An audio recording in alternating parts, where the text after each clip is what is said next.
All right. It is 5:04. I'd like to call the Civil Service Commission meeting to order. Ms. Van Blargen, would you mind taking the roll?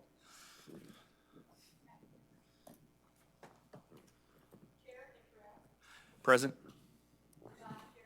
Present.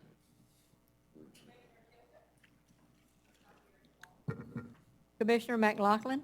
Present. All are present except for Paul Tilka. Okay. All right. Make sure I'm looking at the right thing. So we've done the roll call, public comment. Would you like to come forward for public comment? We welcome if you want to speak. Okay, all right. Okay, no public comment, so approval of minutes. So the 2024-03-07 Civil Service Commission meeting minutes. There was one thing I noticed, and I want to pull it up on my notes.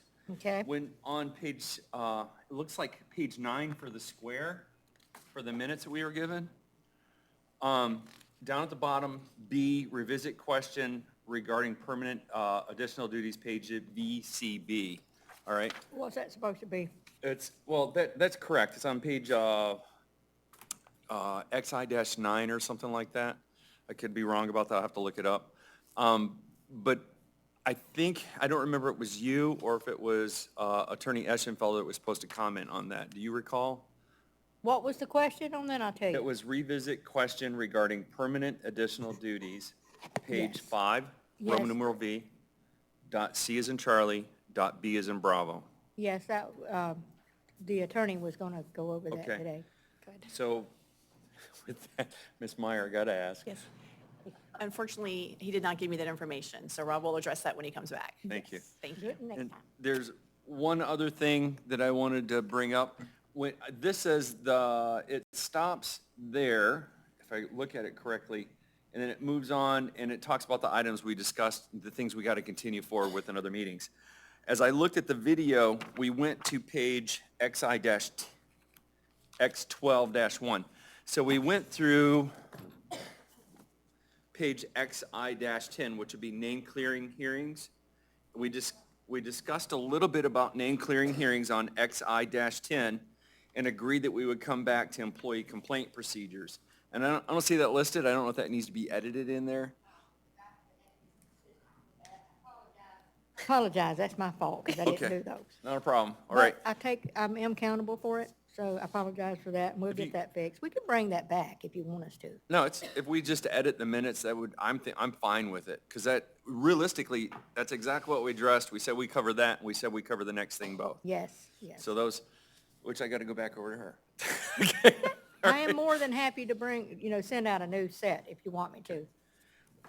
We, We can accept, given if the Change. changes Can are we made. do it that Yeah, way? Yes. okay, let's do that. Can do that. Yeah, okay, I'm cool with that. Yeah, all right, and then the other thing we talked about was name clearing hearings, and Attorney Eschenfelder was describing to us what that was, how it's, if somebody's already been terminated, they want to add something to the notes, so that way they can go ahead and correct things that they perceive as misinformation. It doesn't change the record, just allows them to add their own data. I don't Yes. think there was anything additional on that, but we said we'd come back to that point. Yes. So if we could just, I'm okay with accepting it as it is. Okay. With the addition that we need to come to this, and the note's still there that we gotta get the information from Now, what Attorney I can Eschenfelder. do, what I'll do is, I'll amend we can do it with the amendments, and we'll make sure, I'll make sure that they get in there, and that way, if you go to look at it in the future, it answers your questions as far as what we covered, Okay, and what we were gonna do, and I do agree it does need to be in there, and I will make sure it's in there. thank you, ma'am, I appreciate it. You're welcome. Dr. McLaughlin, are you okay with it? Yes. You okay? Okay, Should yep. we vote? Yep. Okay. I think you move to approve them Can- with the Am I allowed edits. to do that? I think, can I move to approve the minutes with that correction to where we should start out, which would be finishing name clearing hearings and proceeding on employee complaint procedures?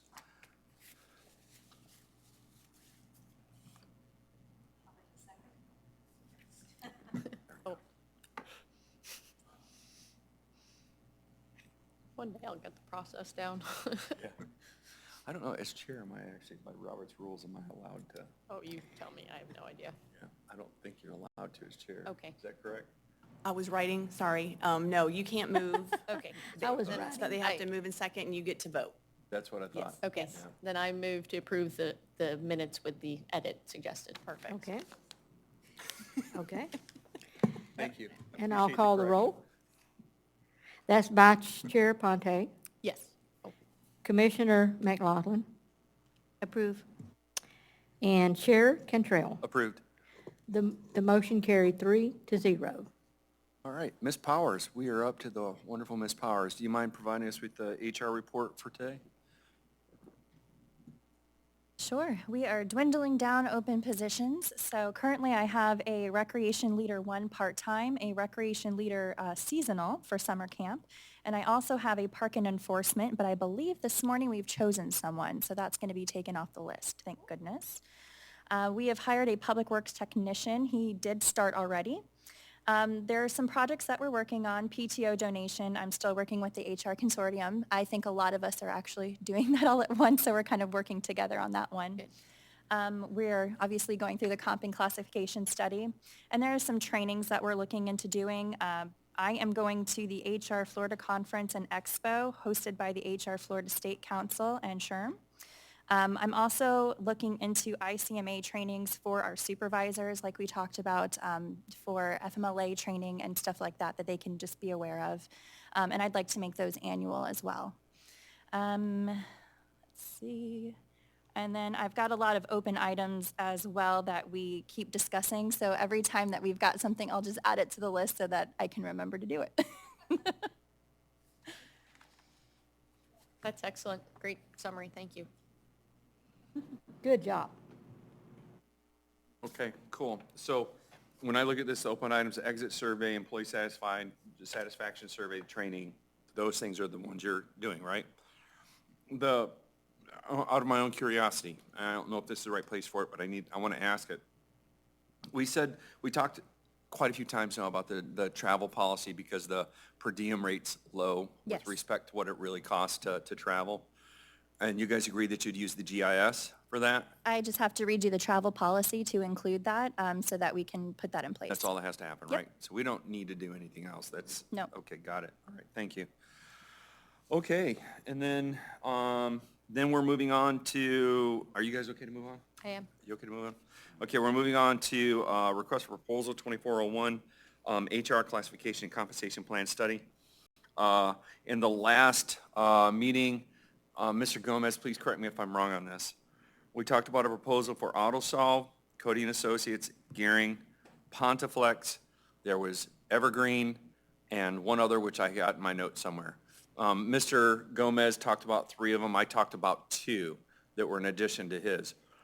On your desk, you have this, which is an email that I sent to a lot of people. Did you guys get this by email? I don't know if they could forward it or not. And I don't want to supersede you, Megan, so do you want to share your thoughts on the companies we talked to? Because I'm going to share thoughts on what I think too. Sure. I got pretty positive feedback from everybody except for one, Evergreen. I got a lot of let's read between the line kind of situations. And then I also had some side conversations at the HR consortium. So I did get some personal insight. They ended up doing what they wanted to in the end, but it was a long road to get there, unfortunately. So there's a lot of miscalculations and stuff like that, which we don't want to see. So we want to get this done as soon as possible. So my personal recommendation is to take them off. And I also saw that Pontifex, I believe they listed, I want to say Treasure Island.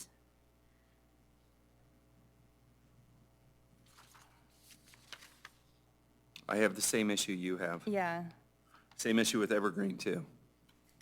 I show that the companies that they It was listed, they did not ever Yes. survey. Yeah. Yeah. So I don't think they should be considered. I, just reading through Megan's emails, quick review, I also thought there was very brief answers, and I would agree that I didn't get the best feeling from Evergreen. Yep. So I'm comfortable personally removing that also. Okay. I guess, I don't know if the city manager has opinions on these. I think his We input's. welcome- Yeah, I agree, concur with all of you. All right, so I think we're all in agreement on that? Evergreen and Pontifex, or just Evergreen right now? Because I would not recommend Pontifex personally. Personally, I would Yeah. agree with you. No, I agree as well. Very good. That takes us down to AutoSolve, Cody and Associates, and Gearing Group, all right? The only thing I can say is that AutoSolve provided at least one inaccurate reference. The town of Longboat Key did not contract AutoSolve to provide compensation classification studies. And I think my issue with them, I can't remember if it's them or Cody Associates. One of them was very, very small in staff. I want to say it's like a mom and pop type situation, which is great, but I want to make sure that it's not going to take forever, that they're not doing a bunch of projects at once. Yeah. That would be my only concern with them. Mr. Gomez? That's Cody and Associates that you just referenced. you. Yeah. I referenced AutoSolve. Which one were you referencing? Cody. Okay. That leaves us with Gearing. I have nothing negative, I only have positive comments on Gearing. I think you I'd need agree. more than one to talk to, is that correct, Mr. Gomez? Yes. Okay. I personally would make a recommendation that Gearing be the primary contact. Just because I Fine. did receive good feedback from them. I looked at some of the information that they provided, and it looks like it's comprehensive in nature. No, I agree, and I have to say that in a prior life, we did, in another city, the city contracted with Gearing, and no issues, everything went exactly as they had proposed, exactly what the city was, and their references came back fairly good. So I'm fine reaching out to Gearing if that's your direction, to engage them, get a contract, and bring that for approval. Are you okay with one? Do we need to give you, say, hey, also contact this one, or? Sure, if it doesn't work out with Gearing, I think that's fine. I only know the one that I'm comfortable with, and I'm being honest. I only know the one I'm Ms. comfortable Powers, with. what do you? I think my back would be AutoSolve. Yeah, autos. Okay. Just please know that AutoSolve provided at least one inaccurate reference, all right? I don't know if it's because they were thinking that we were just looking for job descriptions or what the case was. I never could Yeah. get to the bottom of that. Yeah. All right? So are all three of you in alignment? I don't have a great background for an opinion on this. I just read through the emails, but Megan, you also like Garrig? I do, yeah. Okay. I would say they're my number one as well. Okay, and the city manager is in line with that? Yes? Yes. Okay, then I'm on board with that. Should we vote? Do we need to vote on this? Or is it just a Yeah, recommendation? should we make a motion to, I don't know.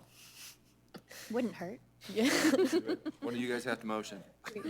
So what's the You're going to motion to that Gearing would be interview? the Okay. primary and AutoSolve as a backup. Okay, we make a motion to put forth Garrig as a primary and AutoSolve as a secondary for this RFP. I'll second.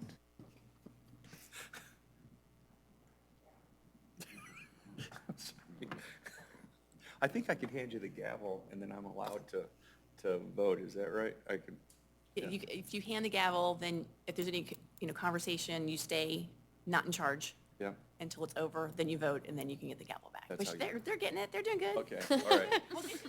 Yeah. Yeah, you get to- We're ready, thank you, ma'am. Vote. Vice Chair Ponte, Yes. Commissioner McLaughlin, Yes. Chair Cantrell. Yes. The motion carried 3-0.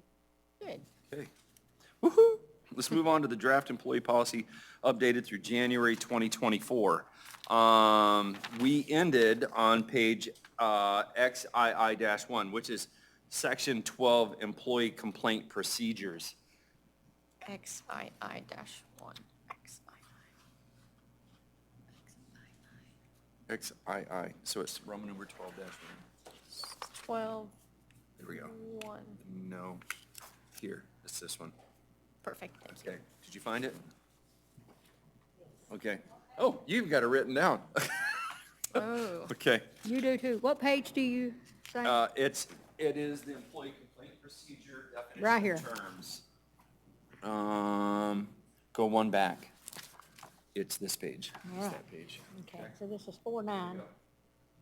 Folks, I did not make any notes on items 1 through 5 under Section A definition of terms. Are you guys okay with these as they are? Just to be certain, were we using the word grievance? No. So there's the word grievance in number 1. I think we said we were no longer. I'm sorry, can you, I thought you were on page VIII-1, absence without authority? I must be wrong, because there's no 5. Employee complaint procedure. Oh, big XII, difference. sorry. Oh, XV, you know. Yeah. I'm Roman taking you guys numerals. way back, I don't like that, no. XII, was that dash 1 there? Oh, that was my page. 1X. Here we go. 10, that one. Yep. And it's right there in Okay. that section. Perfect, all right, thank you, I'm sorry. Grievance supposed to be appeal, correct? Whatever the correct term is, it says the statement must be submitted on the city's official grievance form, which I think we said we are not using grievance. The appropriate term, I believe, is appeal. Okay, At this appeal point. form? Yep. Changing that to appeal? Yeah, and to be certain, do we have, or can we make note of that type of form and ensuring that we have one? Do we have an appeal form? I can find out. Okay, thank you. I'd And like then to that's ask, it. can we review the appeal form? All right. I'll add it to the next agenda. No, there is a section. But the appeals actually go out, they won't come to us at this point. They're going to go to someone else, right? Secondary, I can't remember what you call it. It's not an arbitration panel, but it's a lawyer or somebody that actually reviews it, that is familiar with that type of process, correct? Now, in history, I was reading back, when they first started civil service, there were grievances, and what it was is complaints. There were I think some sanitation workers that, way back when, that they were getting comp time, but they never had time to take comp time, so they had complained and wanted, and the civil service had them to pay them for their hours instead of giving them comp time. So there is a grievance process as well. So the complaint, a written statement made by an employee concerning any non-disciplinary work-related problem. So that covers that if it's a comp time, something of that sort, correct? Grievance. All right. Yeah, And this, I don't think there was any issue with the process. I think just we had a discussion on not using the word grievance, if we recall. So as long as we're just consistent in terminology is the only thing Yep. I was after. Agree. One of the things I mentioned in the last meeting, and I'd still like to ask this of Mr. Eschenfelder, we put the punitive stuff first. If you do this, this will happen. We don't put the complaint procedure first. And I personally feel that should be listed before the punitive stuff. Because to give them a possibility, this is how I remedy these things if it's not correct, or they feel it's incorrect. Right. And then take it through the next step. My opinion, that should be first. Noted. Are we okay to move on to the next page? XII-2? Yes. All right. And I have no notes on this page. Now, I got to tell you, I was in a battle over grievance versus appeal. So if the word grievance is in there, I won't have noticed it. Okay. Yeah. And I realize I wasn't here for any of the other conversations, so I don't want to bring up something that's already been resolved, but I want to make sure, like, on the page we just did, an appeal connotates that something's happened and you're challenging what's happened to you, right? The way the employee complaint procedure definition reads under complaint, it's not that you've been, I don't want to use the word punished, reprimanded in some way and you're challenging that, appealing that. It seems to be that this is just you are formulating a grievance you have about something that's happened. So it's almost even before Yes. a procedure. So I don't know that appeal in that scenario is correct, but if Mr. Eschenfelder said it was, I'll shut up. Oh, There's two Might have different things. recommended using the word it could be complaint. contextual. Yeah. Yes, yeah. So appeal is usually when you hear the word appeal, you're appealing, a decision's been Sure. made, you've already received some kind of discipline, Oh, and you're boy. appealing that decision to the higher Right. next step. If it's, you are unhappy with, like, I think the thing is a non-disciplinary work-related problem, maybe you're think the bathroom should have different paper towels. It's the only thing that could pop in my head right now. It wouldn't be I mean, you are appealing that because you're in the sense of like, I want to talk to you about it, but not the legal sense of an appeal. So that might be why the word grievance there would be used instead of appeal. Does that make sense? Correct. And what the civil service in the city charter does, it actually gives the grievance part to civil service. Mm-hmm. And when I was reading the history of it, it was grievance, it was complaints, like you Complaints, said. yeah. And I think one of the words that Etchenfelder used was complaining that it's too cold, or, Yes. that's a grievance. Right, right. But in the appeal process, they worked with the Board of Commissioners in a joint meeting, and they decided for the appeal process was to turn that over to a special magistrate, so that would be coming later on. But the grievance still stands with, the grievance, the complaint still stands with civil service. Right, so Yeah, I might have just taken a conversation out of context, so I would just ask that the attorney reviews that and make sure. And that's what I was going to say. I will Yeah. let him know that this conversation and then my thoughts, and he'll, if grievance is the appropriate, he'll let you know that. If there's some other word that's not grievance but not appeal, we'll let him talk to you about that. Perfect. Megan, if it is grievance, then it's definitely something different than the Yeah, appeal process. it is different. Yeah, I'll look to see what we've got for either. Because I think you. what had come up with all those different meetings that they had, they were addressing somebody already being terminated or Right. something, Yeah. and Right. that was That's appeal. different. That's an That's appeal, right. appeal. And this And then- this right, appears to in the be, city like we're charter- saying, it's too cold in my office, there's, Correct. not enough toilet paper, there's some issue that you want to be addressed within the city, but it's not you've not been disciplined and you're appealing Right. that process. So in the city charter, the civil service is charged with the grievance process, which is different. Before we go too much further, because we're going to go 2 pages down and there's going to be steps to go through. If somebody says it's too cold, that should not come to the Civil Service Commission. That should be handled internally. That's internally. That's, That was just an example. It's hard to come up with examples sometimes, Yeah, I know. Yeah. but I mean, things like I don't think we're going to do comp time, is that correct? Correct, yeah. Yeah. I mean, that's a grievance, I think, and typically related to a collective bargaining agreement. I think that's how a lot of, in local governments, that's where they grieve. And those are specifically, that's where you see the word most frequently. The reality, most cities do not have a civil service commission, so they're not doing what you're doing. I mean, you're doing a great job. Nothing against any of you, obviously, but it just doesn't exist like it did years ago. So the whole grievance component is a little bit not overly relevant to most of our work here, but I'm fine leaving the language or however you would like that language to be. Okay. All right, let's move on to XII-2. All right, so this is general provision, section B. In this, I think it's the second sentence, reads, "The complaint procedure shall not be used to appeal evaluations or discipline, nor to address allegations of illegal harassment or discrimination." I wholeheartedly agree with that. You guys? That's, Yeah, we want a very specific documentation process. Yeah, I have no and it comments tells them on what this section to page. go to. Yeah. Yeah, all right. I don't have any concerns about anything else on that page. Does Neither. anyone else? Okay. How about Judith? No. Judith? Okay. So the next page, C, procedural steps, that's page XII-3. I hope I got that right. Yes, XII-3.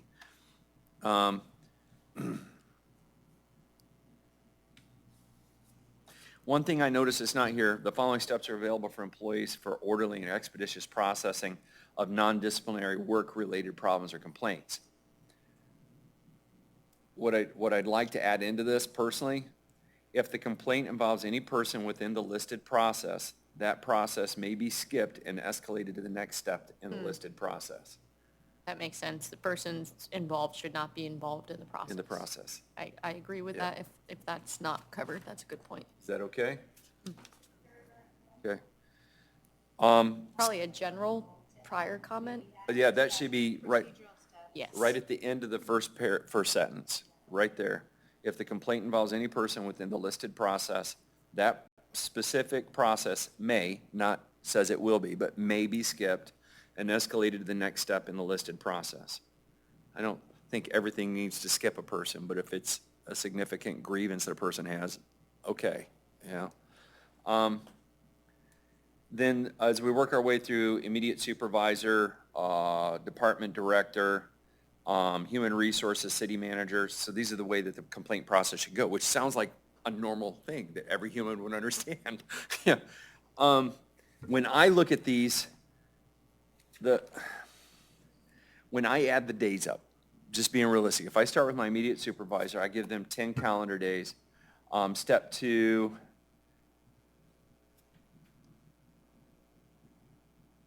they can get some extra working days in there, but then I go on the next, there's 5 days, so that's 15. Then you go on to the next, there's 10, that's 25 days. And then you go on to city manager, I think it's 15, is that right? So that's 40 days.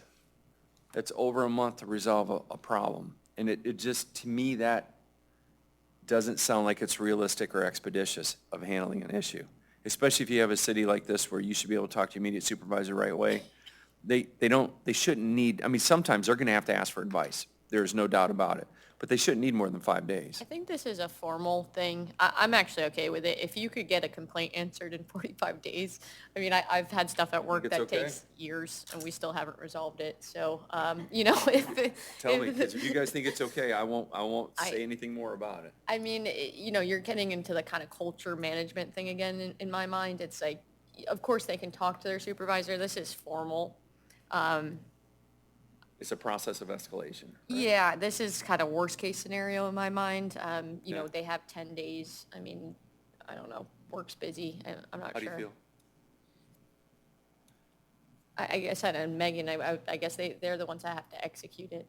I'm fine with how it is. Obviously, we would try to expedite it faster than what is listed there. And I'll- The only thing that I can imagine that you could change is instead of calendar days, within 15 days of the incident or of the report, not an extra from the first step, if you will. I could see reducing the immediate supervisor from 10 to 5. 10 to 5. I could see that. If you do that, everybody's got 5, and it leaves Robin with the 15, which Robin would have to collect more information than anyone else along the process, which that, to me, would make sense. Do you agree with that, Mr.? That's fine, yes. I think that's fair. And just human resource, huh? Item A, or item 1A, change that from 10 to 5 calendar days, just for the media. I Oh. didn't read closely. Okay. Oh, I 2 see. days. So the Oh, okay, supervisor it's has 2 2. days. I misread that. Okay, 2 working days 2 is days, that's- fine. that's Okay, more that than makes sense. adequate. I read it wrong, too. okay. 5, so 2, 5, 5. 5. So it's like Says 2 the- weeks. So the human resources staff or designee attempts to resolve complaints within his or her area of responsibility. In the event the complaint is not resolved within 10 working days of the received complaint, okay, so I read this wrong. Or if it is beyond the scope of human resources staff's responsibility, human resources department will prepare the report to the city manager. And then Mr. Gomez does deserve 15 working days. I don't think calendar days. 15 working days. Is that okay? I think working days are generally better, just in Is it- general, right? Because Is that, are you guys okay with working days? Yes. I like that, Mr. Gomez, thank you. with authority. Sure, re-clarifying, so are we still changing the A to No the 5 days? changes. No except- changes? Except for in Step 4. C4, which is city manager, change 15 calendar days to 15 working days. Okay, I got that. I do want to make one more recommendation related Okay. to this, or just discuss at least.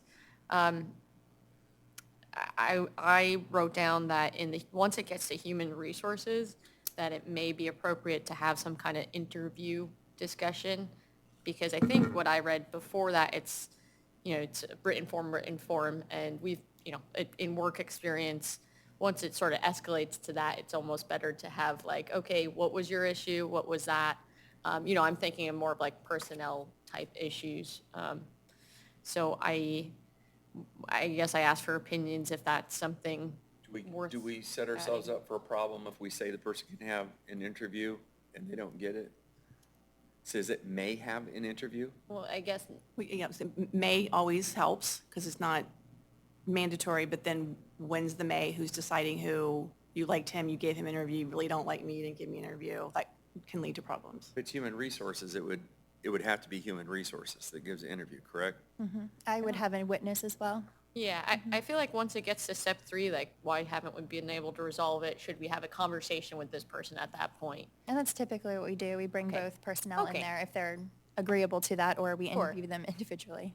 Okay, Yeah. then I make that recommendation. It sounds like it's consistent with what they're doing. And you could maybe use language, of course, Rob's your language guy, I'm just throwing this out, may if necessary, may if needed, some kind of qualification, putting it on HR, that no, we already know what, we don't need to talk to them. Right. But If we they may, can we just may. write a letter and So it's make it a resolved. may, so it's not a mandatory thing, but then give it some language that puts the decision on HR as needed, and then they can justify what they do or don't do. Can you provide language for us on that, so we're safe and we don't put anybody in a I will box give a that gets- suggestion, but Rob will give you ultimate language. I mean, obviously, he'll look at what I have said and done, and he'll fix it, but I think you want it in step 3, you could just add a sentence. Hold on, let me start. In the event the complainant is so complainant- To interview complainant if necessary. Yep. And I don't want to be flippant about it. Do you think that's safe? Because I don't want to. I What would happens if think, the interview can't happen because she's not here? Maybe she's on maternity leave and the designee doesn't pick it up.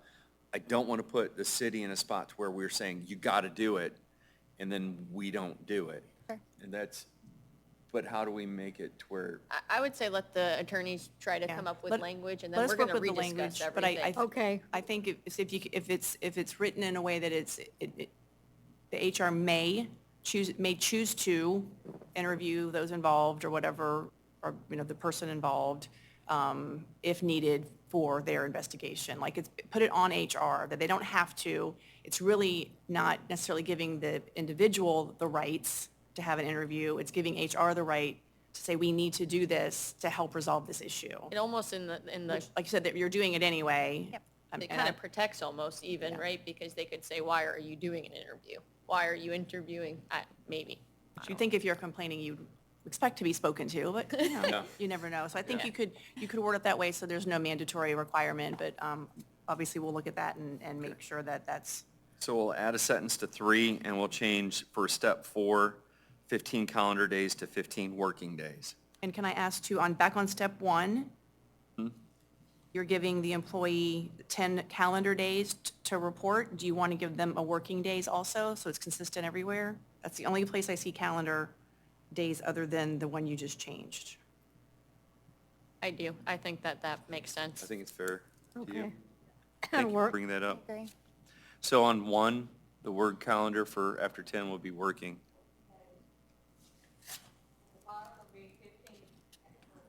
Working days. 15 working days on the bottom, and then on number 3, the attorney's going to come back with a clear sentence, adding that sentence to making it where it's on the HR. They can do the interview if they want to or not. Yep. Putting the responsibility on HR, Absolutely. necessary. The only thing I would ask at this point, based upon what Ms. Van Blargen is saying, in the past, the way that it was handled is that it would eventually come to Civil Service Commission. I can't ever imagine something get at Mr. Gomez and not being resolved, personally. All right? I assume it will be corrected. But if it's not resolved at that point, is there any reason we should hear? I mean, I don't want to overrule Mr. Gomez, that's the thing. But is there a reason we should hear it?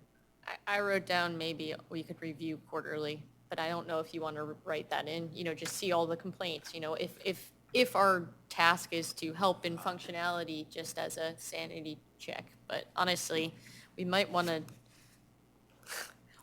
just try to implement that and, It's just a review quarterly if there's any complaints? yeah. So, because we have Like in quarterly. Megan's, I don't know if you want to add that to HR report, or I don't know if that's confidential, but if there's complaints that need to be resolved, I'm not certain. I mean, I can say that we have complaints. I don't know if airing them would be a great idea. Yeah. Okay. And I would say, speaking from experience of working with Mr. Gomez, he's definitely not a procrastinator. And he definitely nips it in the bud just as soon as it happens. So, and that's the wonderful thing about that, too. He addresses the problem right then, from my perspective, I've seen him do. Do we need anything to where that, do we include this in our, because we're doing a review, right? We have the ability to go audit to make sure these are being complied with. That's part of our charter that allows us to do that. Is this something that we set up internally with us, that we say, okay, as we're going through and we're reviewing these different things over time, that we check to make sure that complaints are being followed through with? Unless you add it to your rules that you're working on. That's a different one, right? It's Yeah. not this one, correct? Can we put would you guys be comfortable with adding something on to the minutes, the things that we'll follow up on, to say that, okay, this is something we need to address, is to make sure that the complaints are addressed in a timely manner? That should be part of our checks? Yeah, but not in the policy. Not in the policy, okay? Yeah, yes, I agree with that.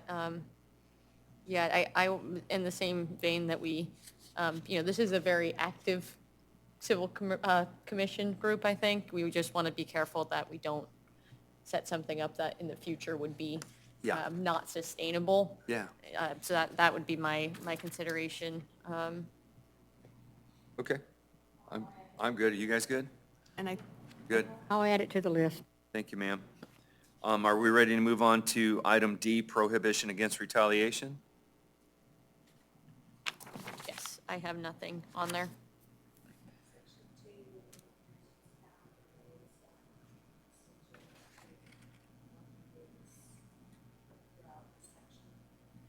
Okay, section 2, working days. Turn your mic on. There we go. Okay.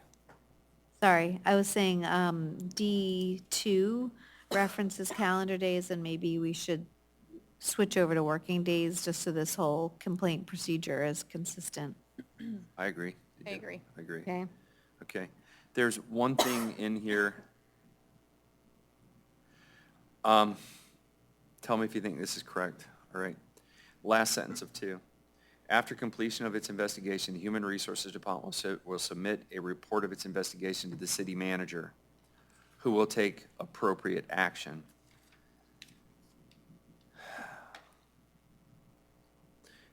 This is not, it's the last sentence of that.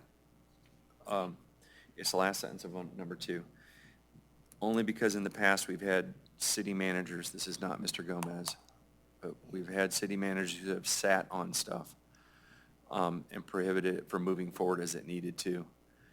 What is the redundancy we put in there that if the city manager is part of the complaint, that it doesn't stop there?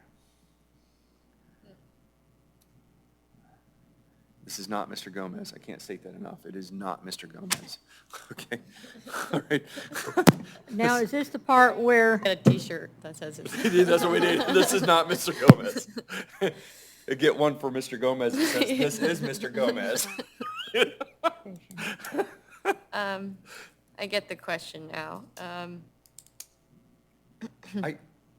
I don't want to say send it to the Board of Commissioners, because we could put problems for them that does not need to be there. After the complaint of its investigation, Human Resources Department will submit a report of its investigation to the city manager.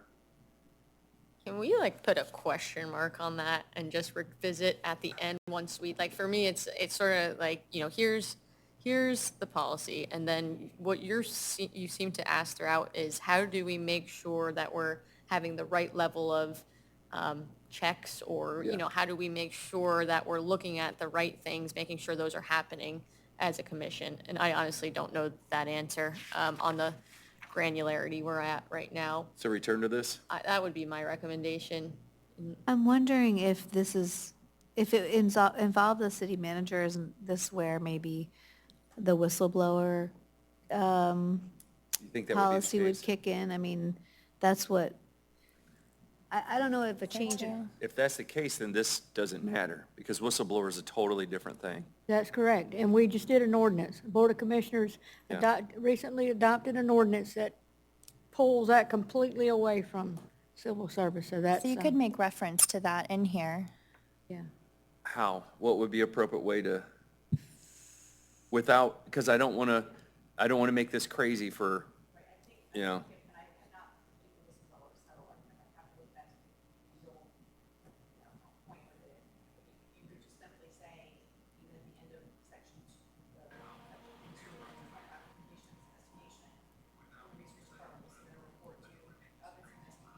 Microphone.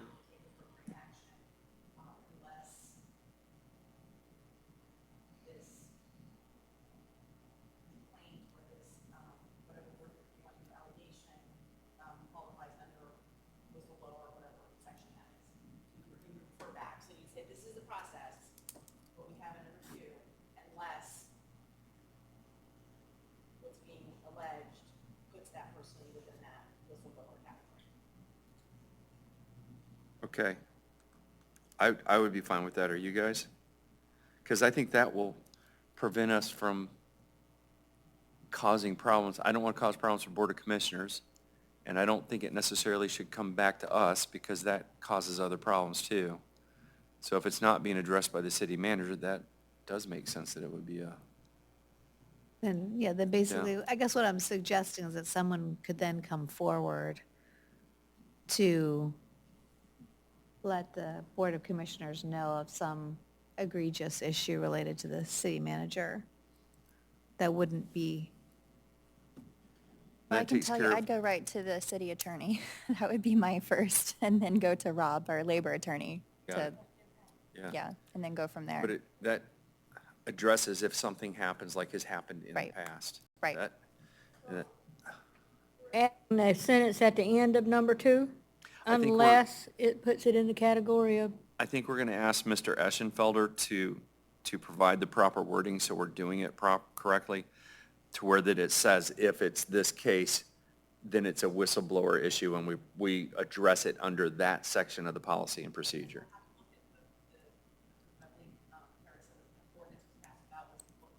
About whistleblowers, so we'll have to look at what that says, who qualifies for that, see if those mesh. Yeah. And if they do, that's an easy fix. If they don't, then we'll have to figure out whether you want to somehow make this scenario fit into whistleblower or some other option. But we'll start the process of looking at it. All right. Are you guys comfortable with that? Okay, I'm comfortable with that. Ready to move forward? So we're on the next section, 13, XII, illegal discrimination or harassment. It's page XIII, so it's 13-1. I have no comment on anything in this section, all the way I have- through. Nothing on A, B, or C for me. I had assumed this was probably from statutory language. I think this is, I I think it think looks- this is what it is. Yeah. Or you- I don't, procedure, so can we move on to the next page, which is XIII-2? Is that, you said sections which? I'm okay with everything under the illegal discrimination or harassment topic. So A, B, C, so going on, and 3. So the next 3 pages, I have no comment.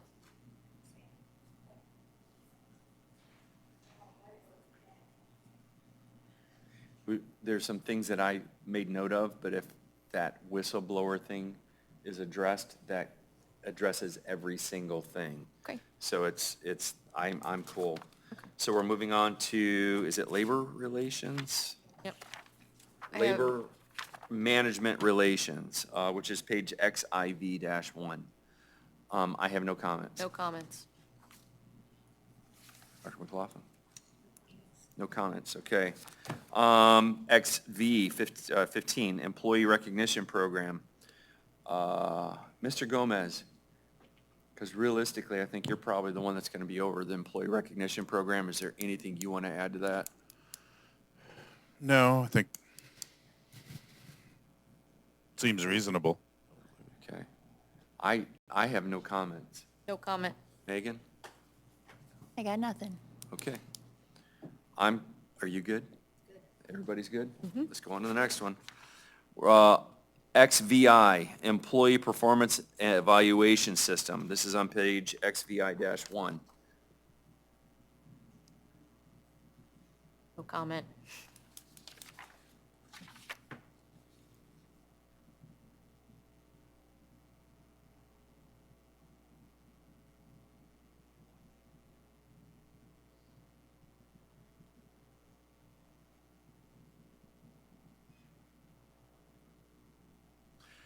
6. No, no, no. My thought on that doesn't matter. No. Guys, I made notes on this several months ago, and I'm trying to think, what was I thinking? And beyond all the things that we've changed, many of these things have been corrected, so I'm like, Yeah. some of the things I thought don't matter. I really don't have any comments for employee performance evaluation system. Do you?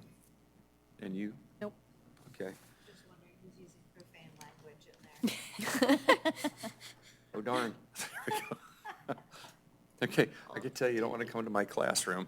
I swear to God, they have constant conversations. This is a totally unrelated, but where's the fish and welcome to Florida are the only two acceptable versions of those words. Oh, goodness. Where's the fish? Okay. I've never heard that one Which one? either. Oh, it burns my ears. Oh, my God.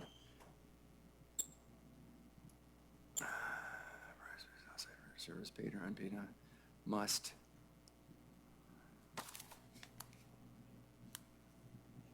Is this like legally written?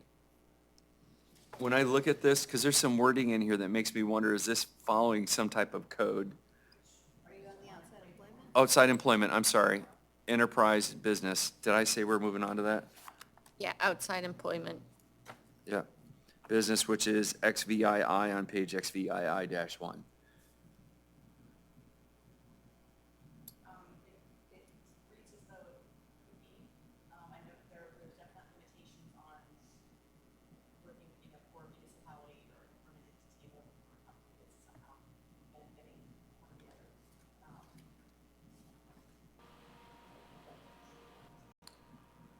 Okay, I had a question. I have a question on Okay, two. go Go ahead. ahead. You ask yours. I just, number 8, I just wasn't certain. The sentence that states, every employee granted approval under this rule must agree to respond immediately to any call to duty, whether,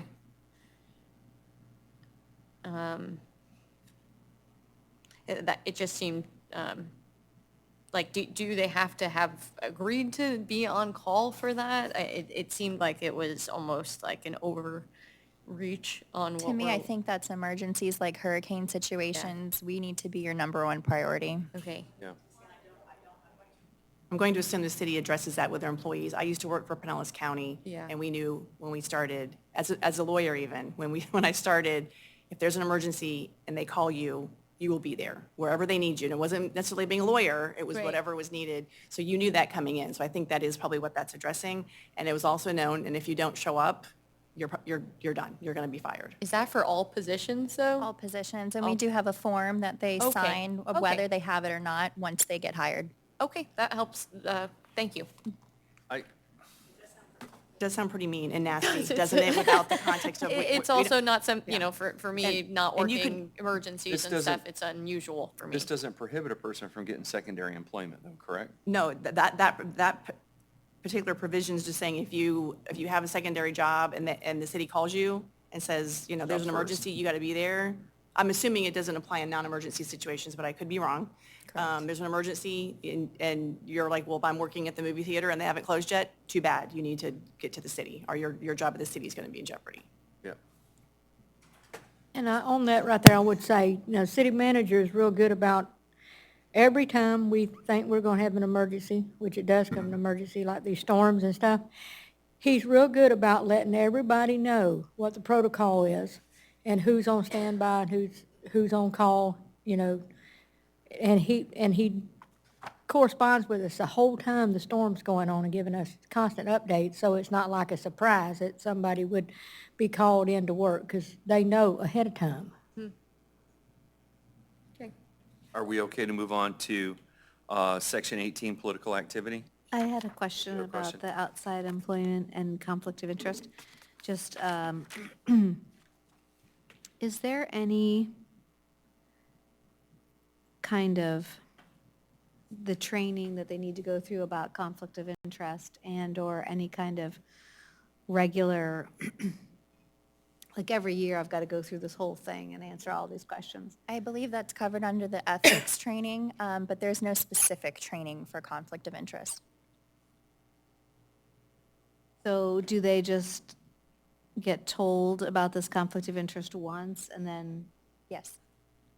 I wonder if there might be some kind of, I don't know, regular reminders or something, not necessarily for every single employee, but people who might be in a position to have, contracts or conflict of interest or something. We do require them once they have the second job to let us know so we can let them know if it's a conflict of interest or not. So we do require them to let us know either way. Well, it might not be just conflict of interest is broader than just another job. Correct. So, could it be their business or other financial interests that might conflict with? And that comes with the ethics training every We year. do that 4 hours every year. So any employee that would be covered would is that someplace else in this manual about ethics I training? think so. And I think I I think we remember added from the that. ethics stuff that that's like specifically Yeah. covered, like any conflict of interest. Yeah, 'cause I And think I we think have one. ethics training is covered in here somewhere. I think we have one coming up in July. I have to see. Code of ethics for officers and employees. Code of ethics for officers and employees, violations of code of ethics, probably. State law, there is stuff in here on code of ethics, a whole section on it. I think we On talked about doing the training. regular things. Yeah, I remember talking last meeting about training. I can't remember what we said, but I believe what you're specifically talking about is covered in like that, what's required I by, believe so, yes. Which section Especially is the the financial ethics training? portion of that. Section 10 is code of ethics for officers and employees. So that's where we are now. So, where's the ethics training part? I don't see anything on training for it. I haven't looked close enough yet.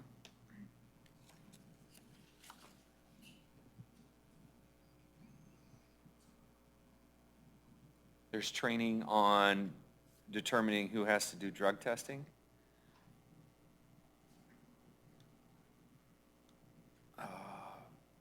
Physical, behavioral, and performance indicators of probable drug or alcohol use. 17. Training for covered employees. Professional development trainings addressed extensively. so are you suggesting that, that we should have some reference to training in here? Yeah, some Okay. kind of, it sounds like you already are doing it, but some kind of reference to a regular ethics trainings, that it's not just like they see it when they get hired and then I that, agree, and you I know. think you're doing it annually. I sort of thought we talked about this, but I can't recall. I would agree also that that is worth having in here. The employees of the city should be aware of ethics because it's so integral in what you guys do. Is it, you say it's a 4-hour annual training that you do? That's correct. We have it here. Is it required for all employees? No. It's required for elected officials and also for, even though it doesn't read that way, but for us Form 1 filers and Form 6 filers and all. Okay. And they also, we invite all the employees, and because it covers conflict of interest, gift laws, and everything which applies to everybody. Mr. Gomez, is there any issue? No, and so every employee that is involved in any purchasing, contract, et cetera, goes through that training. Even as we expanded our purchasing card, we issued more last year, 2 years ago and last year, just for greater efficiency. They all go through that, and plus there's an overview of the purchasing processes when the card was distributed to employees and to new employees. So there's no issues with it. If you want to add it, by all means, go right ahead, but that's up to you. I'm fine either way, but we do cover that pretty extensively. There's no secret that I worked for 16 years as as the city's auditor in another city. So if you just ask our finance the questions that I ask and even other employees, I think they know that essentially somebody's watching them. Not in a creepy way, but we do watch We get it. transactions and not also work. And also the public is constantly making observations and comments. So in terms of controls over it, I feel very, very comfortable. Well, so maybe what we need to make sure is in here is the reference that this training is available, maybe not require it, but it's available to every year to everybody, right? I'm sorry. I don't mean It's to- also in person, we record it as well, so if they can't make the in-person, we can watch it later. Yeah, something to say like you have every opportunity to understand this if you can't get it from here. Where I'm concerned here is they're talking about conflicts of interest for every employee if they get secondary employment. And how do they know what those conflicts of interest could actually be if they don't have the training? And I that's guess that's you where, where could I'm just add, thinking. I mean, That's- add a reference to the ethics training availability in this section. I would not, I mean, I would, Don't want to mandate it. but that's when they give us the form and we say that's a conflict of okay. interest.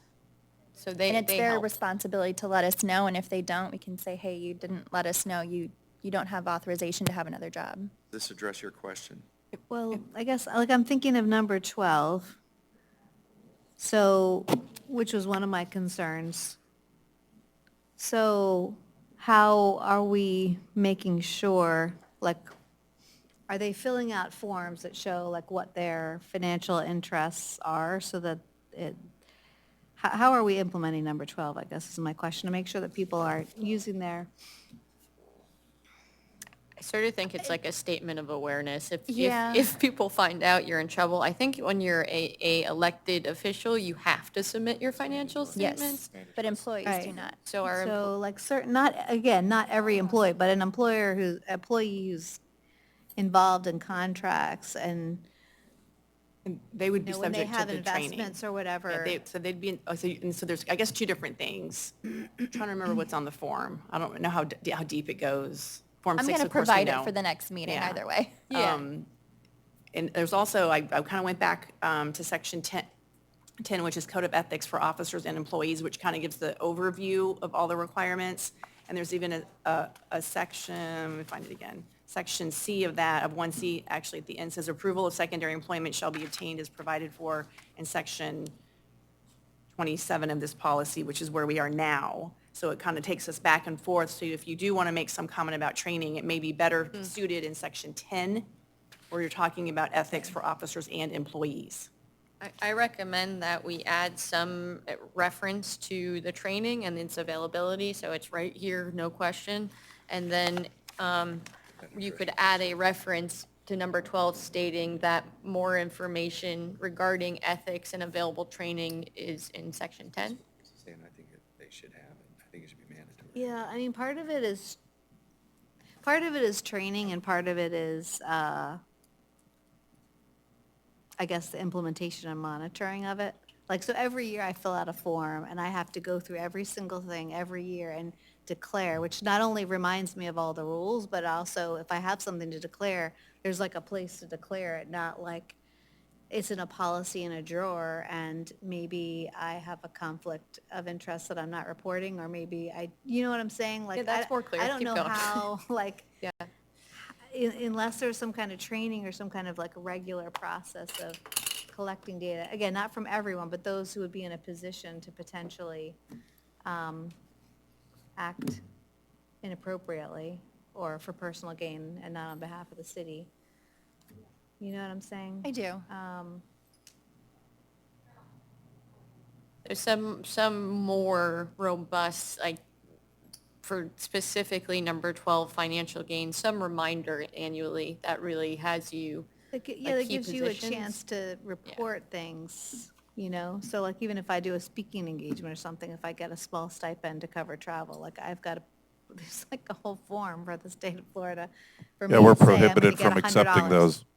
Sorry? We're prohibited from accepting those They in can't get- government. Excellent. yeah. Well, They I have can't to get get like the different chancellor rules. to agree that it's okay for me to get $100, which They can't always even get makes me feel bad. $25, Again, right? Yeah. then to They do can't. it, right? 'Cause then it's like, The rule is accept nothing, do Yeah, nothing. It's pretty well stated in local government, and employees are very familiar, but there's always time to remind employees of that. So we haven't come up with a resolution other than recommendation to say that training is offered on an annual basis for conflict of interest. Is that the right? I would say for ethics, including conflict of interest, yeah. Well, maybe we turn to the legality portion, because your concern at the end of the day is, are we not doing enough to ensure that they're reminded? And I guess I would turn to experience. I don't know the answer. Do When if they we, have, if I'm thinking it through, if you're going to, you already have the annual training, but you're going to now say there will be annual training. So I think that would be for what you're going with, that's your reminder. You're in the training. Yeah. You fill out the form. So if the filling out the form doesn't remind you, ooh, maybe that's something I should look into. Should I have this interest in this other business or whatever?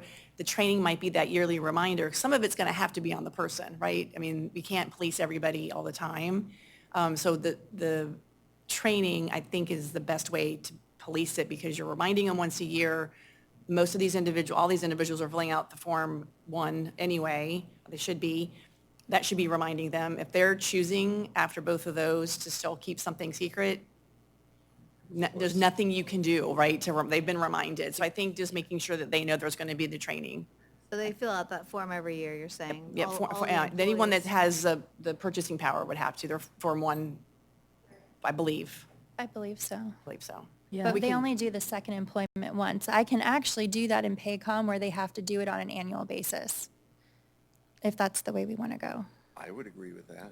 say that again? What did you say? So with Paycom, I can do online onboarding stuff, and I can send out the second employment form on a yearly basis to them, so they have to fill it out and let Oh, us know okay. if they have a job or not. Do you have a second employment? I am more, Resolve that issue? Well, it's not, that's probably the least of my concern, Yeah. is the second employee. I The think second her concern job. was more about the financial interests and Yeah. stuff that they maybe aren't sharing with anybody. Right. I guess Like, they I have would, 10% in this company over here that the city keeps doing jobs with, That's the kind of Yeah. thing, yeah. So I mean, think really all you can do for that is train, remind, and if they want to hide it. Yeah. Training, we've got to put training in. And like Yeah. Mr. Gomez says, someone's always watching, so if you're coming here in a Lamborghini, something's up. Oh, Lord, either that or drink. That's true, So- especially when you're a sanitation worker. Yeah, so I mean, someone's always watching. but I Correct. guess I might recommend, if you reflect on it and come up with a kind of, any I- further recommendation, we can revisit. Without putting in the policy, because I'd rather not put in the policy that they have to fill that, you have to put it up there for them to fill out every year. Is that a recommendation we can make that you could act upon? I don't see why not. Okay, so, and actually, you're the one that recommended it, so. Correct. The- And we do then- have some offices, like you were asking, that could be a conflict of interest, like me, charter officers, fire chief, different certain positions. I can't be city clerk anywhere else. I can't serve as city manager, because city manager can't serve as city clerk. The fire chief couldn't serve as the city manager or the city clerk. It's dual office holding, which creates a conflict of interest on our part. Yeah. So, The training, though, because we have not clearly addressed that. Should we write a statement saying that training is offered to anyone that feels it's necessary on ethics and conflicts of interest? Would that help? Because then we're not forcing the city to make everybody take it, even though you have specific individuals that must take it. But yet it makes it available to everybody if they feel that they're concerned that they may have a conflict of interest. That makes sense? or somebody who doesn't feel that way, because they may not know something could arise 30 Yeah, days that's- from now. Yeah. Is anybody opposed to adding the language stating that we have available training? I'm okay with it. Are you okay with that? Can part of the initial onboarding be that everybody does that training? Not that they have I to repeat it every year? actually do. I have a cubicle now that everybody goes to. I've started this with, I think, the last couple hires now. And they complete their sexual harassment training and their cybersecurity training. So I can add something with ethics. Yeah, they can watch that video too, or go through our insurance company. I can find some ethics on there. Would that make sense? That if they would get be it good. initially, the form is up there for an annual review, and then they have the option to do it every year if they need to. Yep. Is that okay with you, Mr. Gomez? Yes. Is that Sounds good. sufficient? Yeah, I think so. So how do we word this? I would make the suggestion, have the attorney work through the wording. Is that fair? Yeah. That's probably the best. You want to make a statement that the ethics is required for those. For onboarding. Yeah.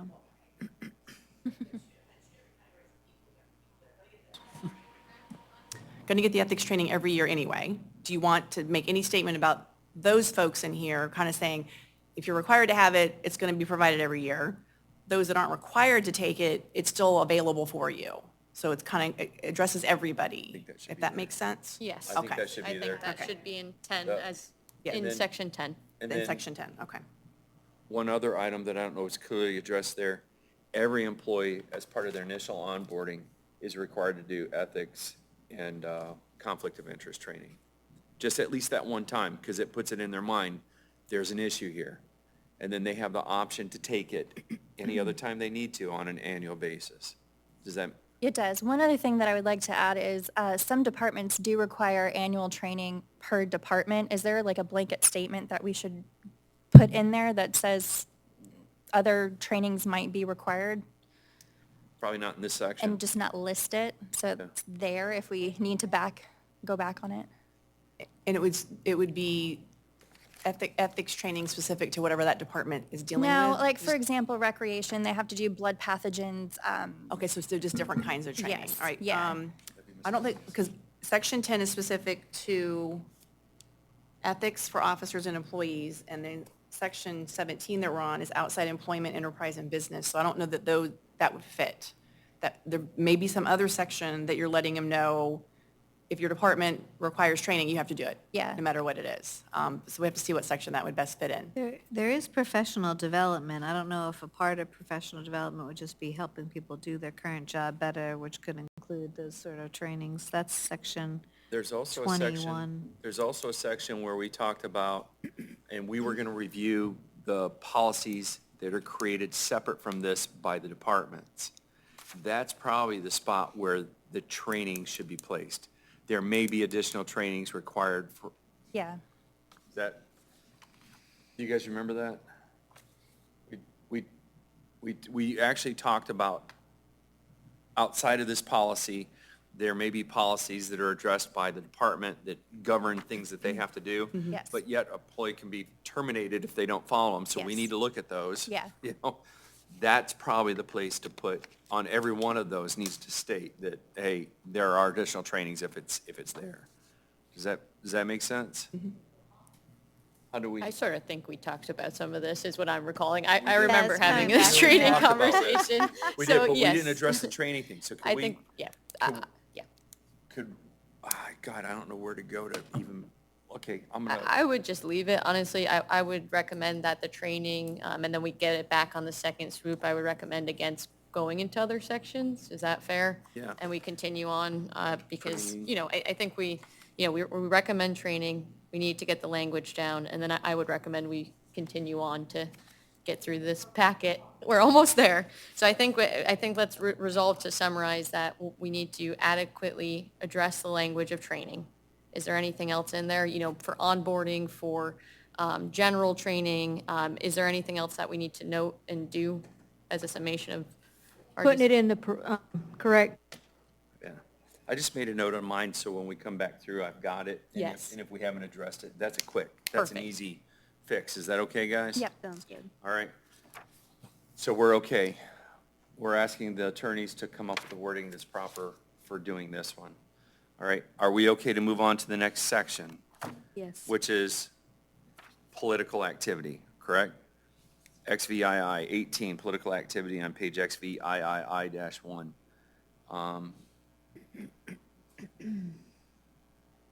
Oh, I'm already there. I wrote stuff down, but I have to figure out what I meant. Oh, why do I got this highlighted? I wrote something about LinkedIn and social media cause, which I believe we discussed somewhere else, but. We did. Say it again? I had, when I was reading this, it just occurred to me, there wasn't any reference to social media and LinkedIn, but I believe that we addressed have that referenced separately. Talked about So Yes, that we I'm have good. referenced that, yeah. There are laws, like number 4, on this page, number 4. Any employee who takes any step to run for Madeira Beach Commission seat, including opening a campaign account for that purpose, filing qualifying paperwork with the supervisor elections, or conducting a press conference or issuing press release confirming his or her candidacy shall be deemed to have resigned from the position. There's law on that. Is that correct? I actually wrote as is consistent with section and something. So I believe this is written elsewhere, and I recommend that we make a reference to that section. The section that applies for item number 4. We talked to Mr. Eschenfelder about this in a prior meeting, asking him to help us when we get to these, hey, this is covered in this section, we need to get these included in. Yeah, making reference to other sections so the reader knows where there's additional information. So I also wrote that down, number 4 in this, item number 4 in this political activity. Did I write a section number? XX. 20. 20? Let's see if that's it. This is X. Nope. That's No? about drugs. It's not, We can find it. yeah. Consequences for positive test results. Oh, he's got them all over in here. Okay. It's going to take forever to find that. Maybe if you search by commission or something, campaign. Madeira Beach Commissioner, got that there. No. No. Professional development. Tuition reimbursement. There are 128 references to that. That's going to take a long time to find. What was it we're looking for again? Does it suffice to have the attorney note that and Yeah. she'll find the reference? We can find it. Okay. Oh, this is political activity.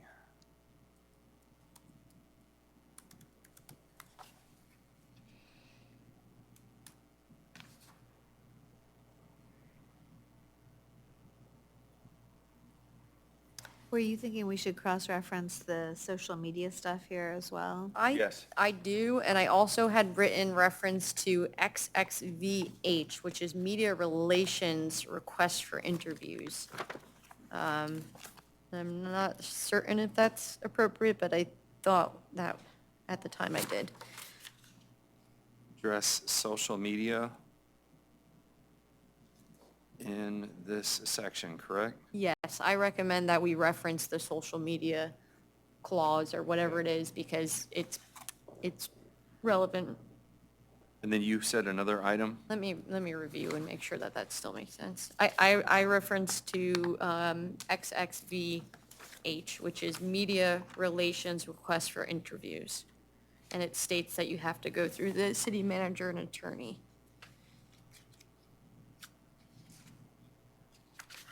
No promises. Not sure how relevant.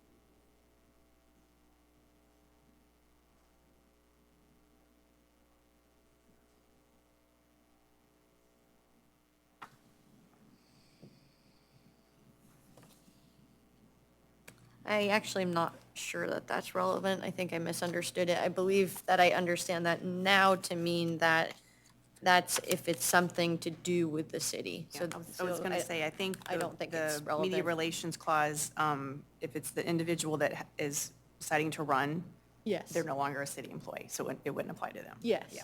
Okay. Yeah. Okay. Then I'm good. So I have you want to include a cross-reference to the social media clause, which you've already addressed previously, so I'm sure Rob will know where it is. And then we're going to, paragraph 4, I'm going to find another section that discusses a similar, Yes. Where they can lose employment Lose their if job.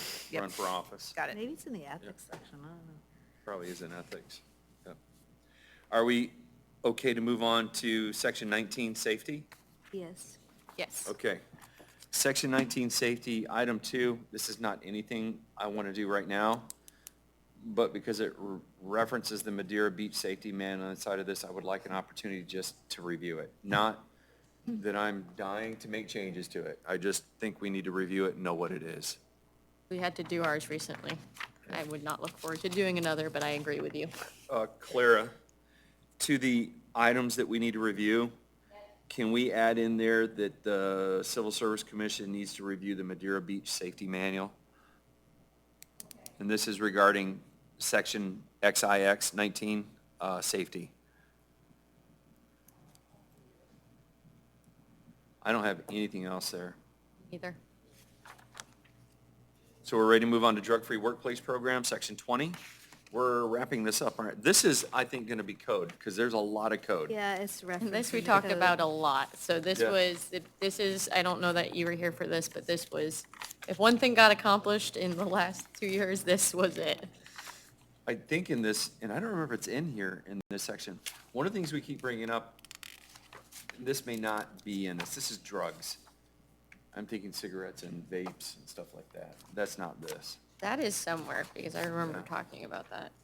So section A, to me, looks like it's completely law. I don't want to touch it. Are you guys okay with leaving that as is? Yeah. B is drug and alcohol testing program, which is on page, make sure I'm in the right spot. So A for drug-free workplace, purpose, scope, and prohibitions, looks like it's complete code. So we're gonna move beyond it and go on to page XX-3, which is item B, as in boy, Bravo, drug and alcohol testing program. I don't have anything in here. I do. I have no notes on this at On all. B, I have one question. On B, B 2D, Two? after drug testing is completed, the employee should transport to the department director's location. The director, based on facts and circumstances, may place the employee on administrative leave. To me, it implied immediately, and I wrote, what if it's like 2 AM? And, you know, I guess that the director would still be available, I assume?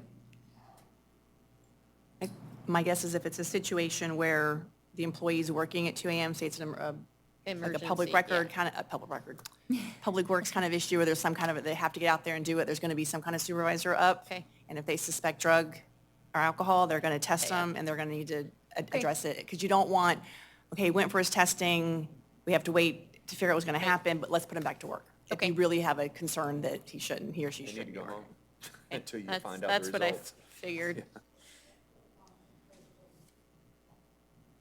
Two, And I'm good. the immediate supervisors would actually be trained on methods to determine if a person is actually under use of some type of prohibited substance, correct? Yes. Okay, all right. I actually have more. F on XX6, I said, do we do this? So in accordance with applicable 90 days, just making sure that we do this for the safety-sensitive people. Are you talking about post-absence Post-absence testing? Okay. We do that? Okay. Absolutely, yeah. Okay, good. And then going on to next page, number 2, it says safety-sensitive or special risk positions, and it says include the following positions. I just wrote, should it say include but not limited to? Could there be others? Lawyers always like that, But you yeah. know, because then all of a But sudden, not limited there's a new to. position that was created that no one thought about, and then Yeah, you're like, so oh, I that's not on recommend- that list. I recommend not. I like that. Not I'll- limited to. I will Thank you. recommend that to Just in case Rob. we do something that's not on there.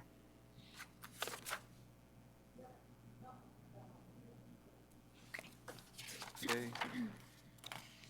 I don't have That's it. really any questions about this.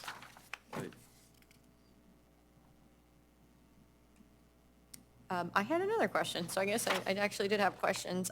Going all the way to XX14, there is, 14? yeah, What independent, page? Oh, page 14. independent testing. I guess it's challenge to the test results. It was a question of,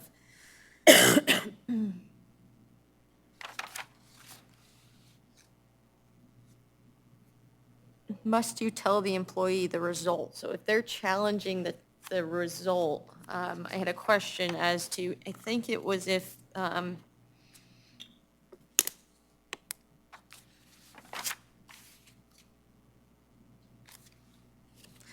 So the employer can request a test of their split specimen. And I guess the question was, do they have to report to the employee the result of their drug testing? I guess it's more of a The curiosity. employee, if, so the employee's tested by the employer, it's positive, the employee wishes to do an independent test. The question is, does that employee have to report the result of the independent test? Is that? Let me read through my question and make sure I understand. Substitution, of their split, no split specimens. DOT employees that have verified positive drug test may request to test their split specimen. How is it? Never. That's all right. It's probably, it's. Ah, 5. The city reserves the right where an adequate sample size exists to request a retest on its own, but only to the extent that such retest can be performed without compromising the ability of the employee or applicant request his own test. So in that circumstance, if the city has taken a test, must you give them the results?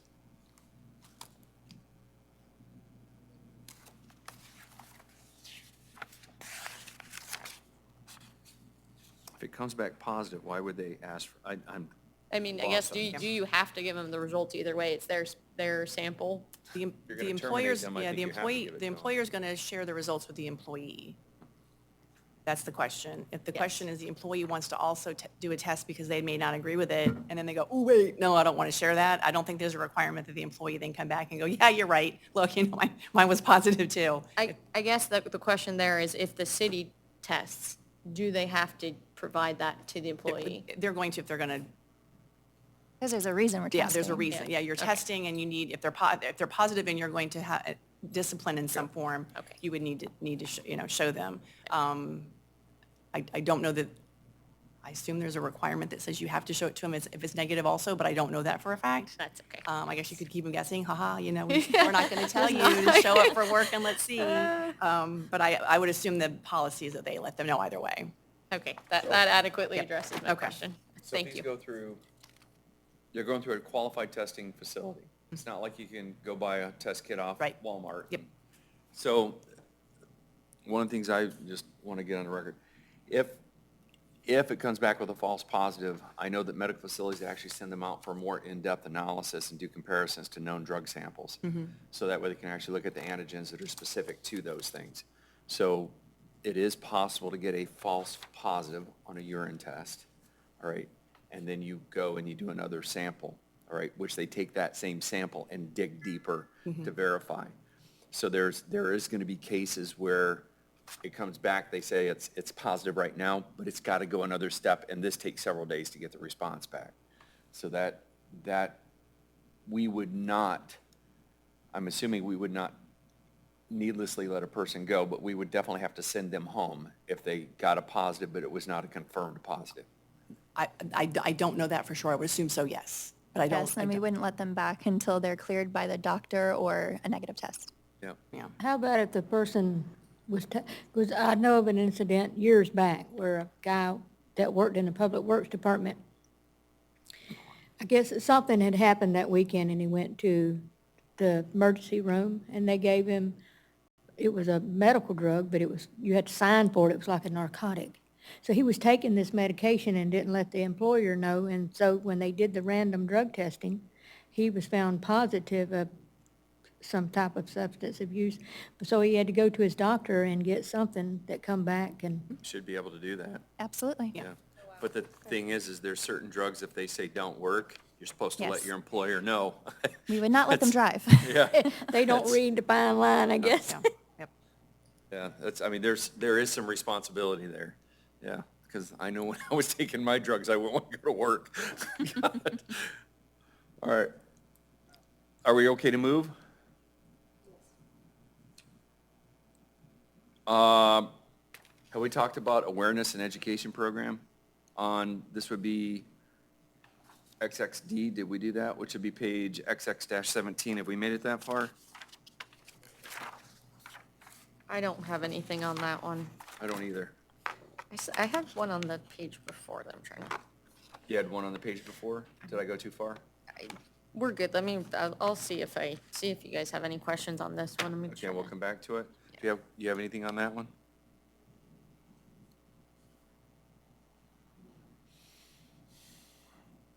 And then the next one, that was XX 17. So XX 18 is rehabilitation. I have no comments on it. Did you have something? I wrote, can they use sick time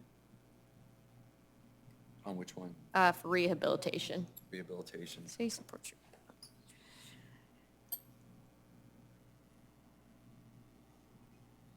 Mr. Gomez, I guess that doesn't. if a employee self-reports that they need to go for rehabilitation, are they allowed to use sick time for that? Yeah, absolutely. Okay.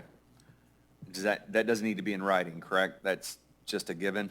Yeah, I mean, if an employee's sick and they're going to any type of medical appointment activity, that's sick time.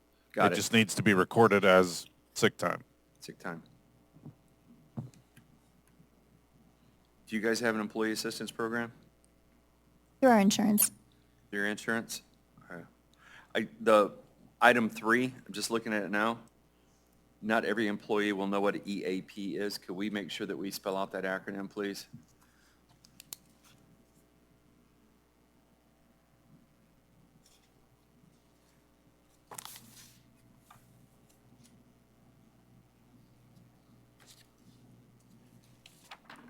You guys okay to move on to professional development? I am. Section 21?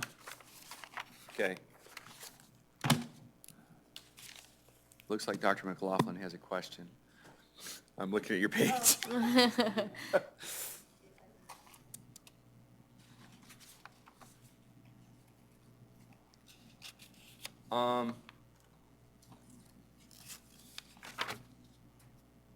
For item 2, individual department director shall have oversight of all issues herein related to obtaining and maintaining a professional license, legal and technical certifications, or similar department-specific or specialized training or testing. Is there any way do we need to guarantee that the city pays for those continuations? If they have the certification, they come here, are they responsible to assure that that person has provided those opportunities to maintain that certification? Yes, the city would pay for it if they do not have it already. The city would pay for it if there's any recertification. And we would make sure that we have all the documentation of everything we need. For example, fire department just had me do their 3-year driving test. So Okay. we're definitely on it. All right, but does that need to be written in here that it's covered? Because it doesn't say who pays for this. And I want to make sure, once they're employed, where's the city's responsibility? They can't pay for everything in the world, but. Sure, but- and that's something that we put in the offer letter as well. For instance, for the CDL, we're having a hard time with turnover there. So we're stating that if you stay employed with the city within a year, we'll eat that cost. But if you resign within the city within the year, you have to pay us back for that certification. So it's back and forth a little bit. Good deal. I had that actually, and it was a question if that should be added into here, like repayment if they leave within a year. So it's It's in the offer letter. It's in the offer letter? an offer letter? Yeah. Okay. And you could, you want to be careful not making a blanket statement within here that the city's going to pay for professional fees or certifications, because there might be situations where they decide, that's not working, so let's do this. Well, if they stay a year, we'll pay it, but if they don't, they need to reimburse us. So you might want to include something more generic of, city may provide those reimbursements or may provide the fees towards that and refer to either their offer letter or department, if the departments have different Continuing departments. education policy? Yeah, they have different policies within the different departments. So this could refer to, again, lawyer language, may, and then refer it to what would dictate whether it was going to be reimbursed or not. Would you guys agree to say that, and this is totally up to you guys too, I don't want to, if there's continuing education for certifications, the city may cover those under the continuing education policy?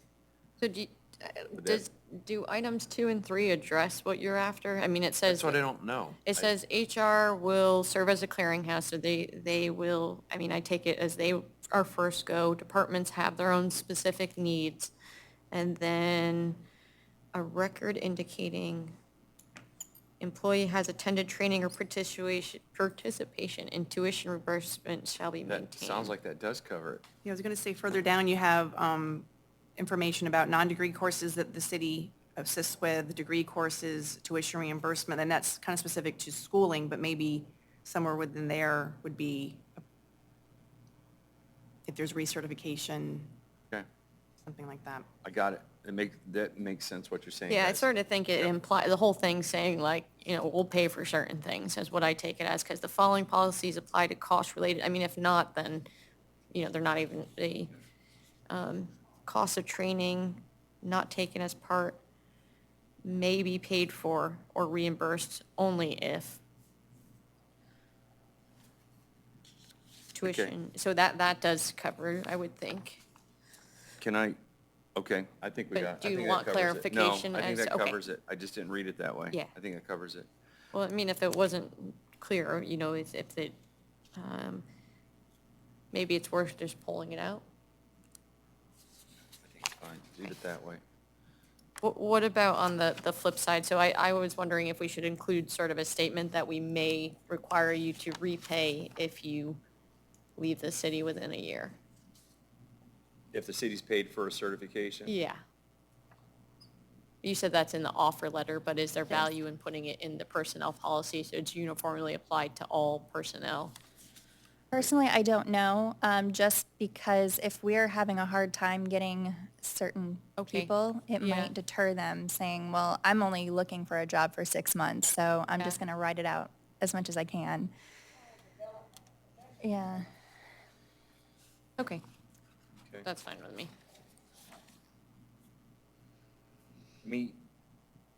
I have a personal one here that the number 4, and I don't know if non-degree courses and seminars covers this, because a non-degree course or seminar to me would be like a 3-week training or a 2-week training, or you got a day or two that you got to go do something, and that's that type.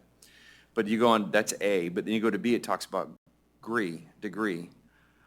I also feel that technical college should be included in that, because technical colleges are also accredited by SACS, which is the Southern Association of Colleges and Schools. And there are many positions that, like this CDL, those are technical college courses. And if a student wants to go take that, it would benefit the city at some point if they had those and they receive tuition reimbursement for those courses. Can't be doing work. But, can't be taken during work. That doesn't make sense. But I know that, because I work for Pinellas County Schools, I know that we have some awesome training programs through the Pinellas Technical College, which is technical college. It's not a 4-year program.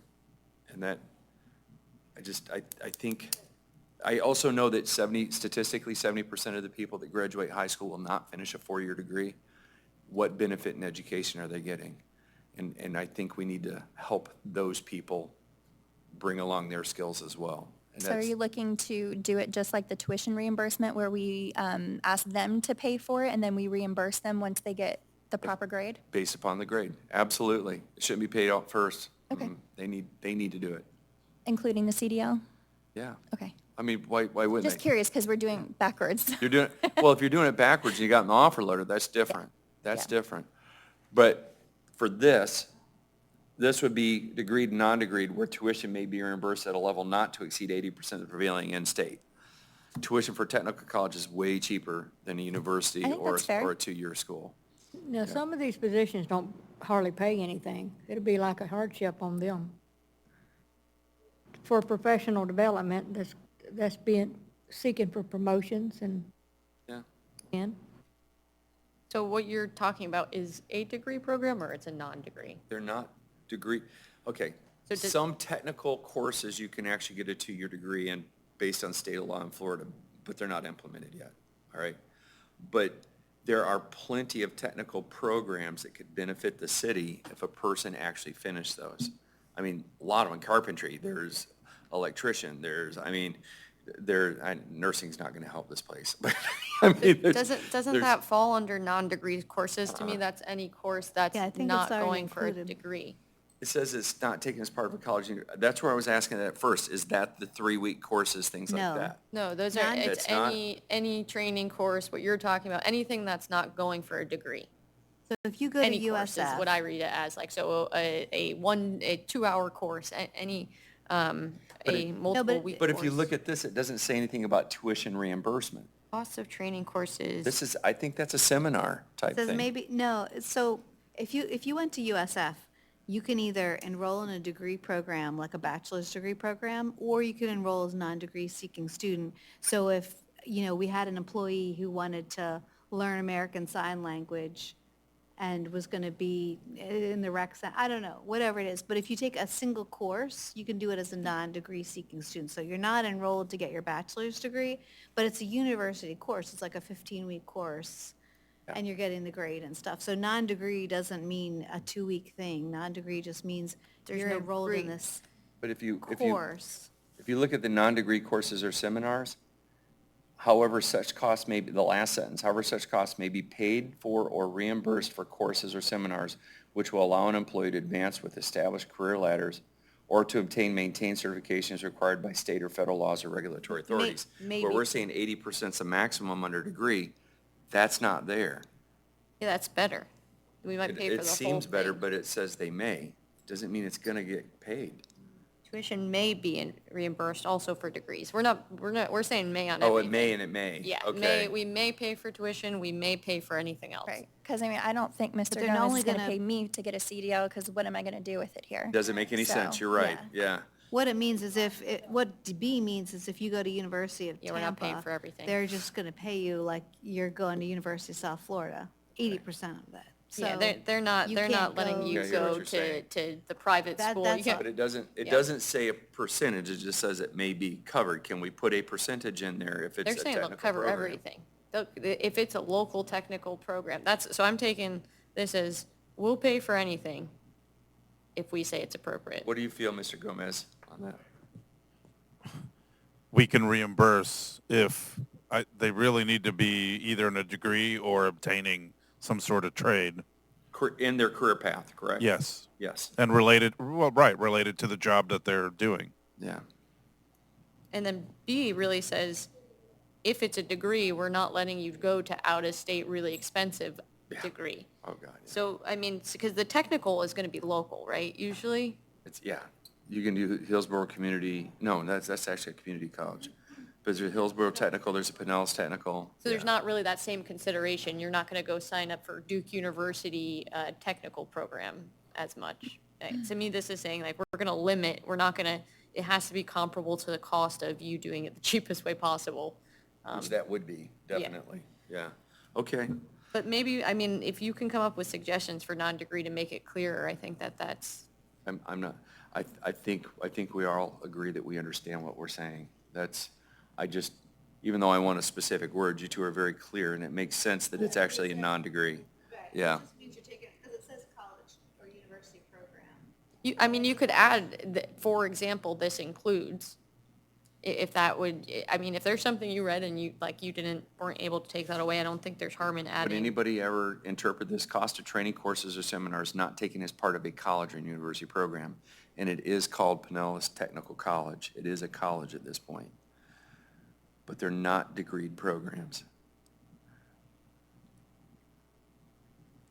I think A is related to you're taking a course, but you're Course. not in the whole program. Yeah. So there might be courses. There might be courses that are relevant to your job, like if you take this course or that course, and then that puts you in a better position to do your job, but you don't have to get a whole degree. Degree. Right. Okay. And like with my department, our courses is through the Florida Association of City Clerks and the International City Clerks. So those are programs that we have to take, because we have to like records management and all of this kind of stuff.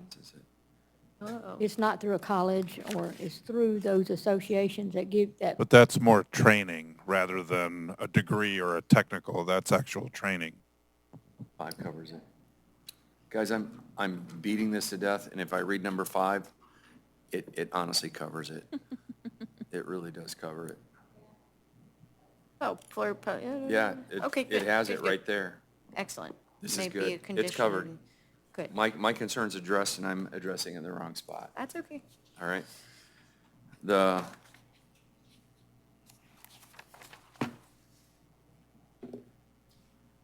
I don't have anything else in this section. Does anybody else?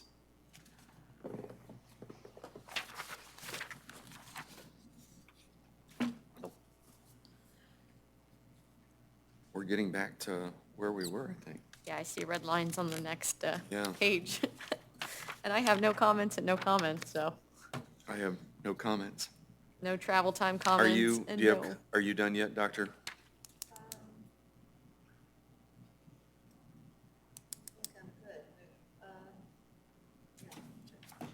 Okay, so section 22, XXII travel time, I have no comments.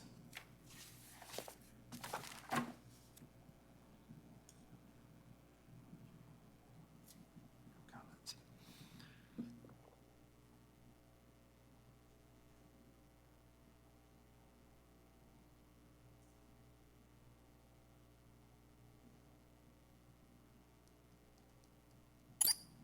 I have no comments on that or the next section, the How about you? workplace violence. I often have to go to conferences that are on the weekend. Is that something we're missing there? What are you saying Well, here? it says it's compensable only when it occurs during regular working hours. But what if the conference is on the weekend? That In means that they can't. situation, we'd flex our work week and include those days as our work week. Ah, So it is covered by the normal rules then? Yes. Okay, all right. All right. Okay. Are we clear to go on to section 23, workplace violence and threats? Yes? Okay. I have no comments. I have no comments. And then we're back to where we started. Let's make sure. Feel victorious. Do you feel you guys must be like, Oh, my goodness. So, wait, let's just make sure. yeah. Uh-oh, Go ahead. What uh-oh. about, laws about bringing guns? Like, can employees have guns in the workplace? It says not while on duty for 3, on city property or city vehicle unless specifically required by law. Yeah, you can't have any firearm No deadly weapon. is not permitted. Unless specifically required, okay. Yeah. Yeah, because there's been a Good number of carry. proposals that would, The city can make that rule, and it actually holds, even if a person holds a concealed weapon permit. I honestly I'm not up to speed on the changes that have occurred in our state, because I don't have a gun myself, so I don't pay attention to it. But I will double check that to make sure but I believe you were correct. I don't think that has changed. I think your employer can still say no. You can leave that. Mr. Gomez, Yeah. are you aware, can the city make that requirement? Absolutely, yeah, say, we currently don't allow weapons or guns, any violent items on city property by employees. And I don't believe state law has changed Yeah, I don't think to that that part effect. changed, right? I think that the change is just people can carry it. anywhere except into a meeting here of elected officials Right. and to a courtroom. Yeah. That's it. You can take your gun anywhere else. Playground, park, schools, unless the schools specifically prohibit them, right? But you can pretty much take your gun anywhere else. Yeah. so. That's Ugh, it scares the scary daylights out of stuff. me. See something, say something. Yeah. You have that too? Yeah, okay, we won't go there. Okay. All right. I hear it, yeah. Okay, we're done. I closed mine. We have gone through this. Yay, good job, So, everybody. I know Mr. Eschenfelder has missed this. In the last meeting, we asked if we finished this at this time around, if he felt that he could get it back to us in time to review prior to the June 5th meeting, I believe is the correct date. And he has a meeting on that day, so we have to be out of here by 6. It'll be 4 to 6. I don't want to commit for him. I believe the trial he started Monday is for 2 weeks. 2 weeks? I believe. Now, that Would may you- be wrong, but when I'm able to speak to him, I can ask him if he thinks he can have it for the next meeting. There wasn't a ton today. I don't know what else he's already had to do in the past. I think he's been keeping up Yeah. as you've progressed. But when I speak to him, I can ask if he can do that by June 5th. And if not, Well, we need it by May 5th, I think. I'm sorry, I meant May 5th. I'm a month ahead. I'm already put us in May. If he cannot, we will let you know that through the clerk or somehow, or email it. If he could let the clerk or let us know himself, Yeah. if we could have it by May 5th, that would be nice. So if the Because the me- meeting's in June, but we need time to read through it. Okay. So that way we're not coming in and trying to read every single page right then and there. I will see what I can find out. Okay? So by May 5th for the June meeting. If he needs oh, God, I really want to get through this. The 5th is a Sunday, so maybe the 6th is a Okay. Monday. He probably works. Is that on what it is? The 6th? And I made it wrong? May 5th is just a Sunday. okay. Yeah. All right. I'll find out and we'll let you know. June 5th is the next meeting. I mean, And that's from Correct. 4 PM to 6 PM. Correct. Yeah. What's the next meeting after that, Ms. Van Blargen? Because it'd be a good idea for me to make sure I got it in my phone.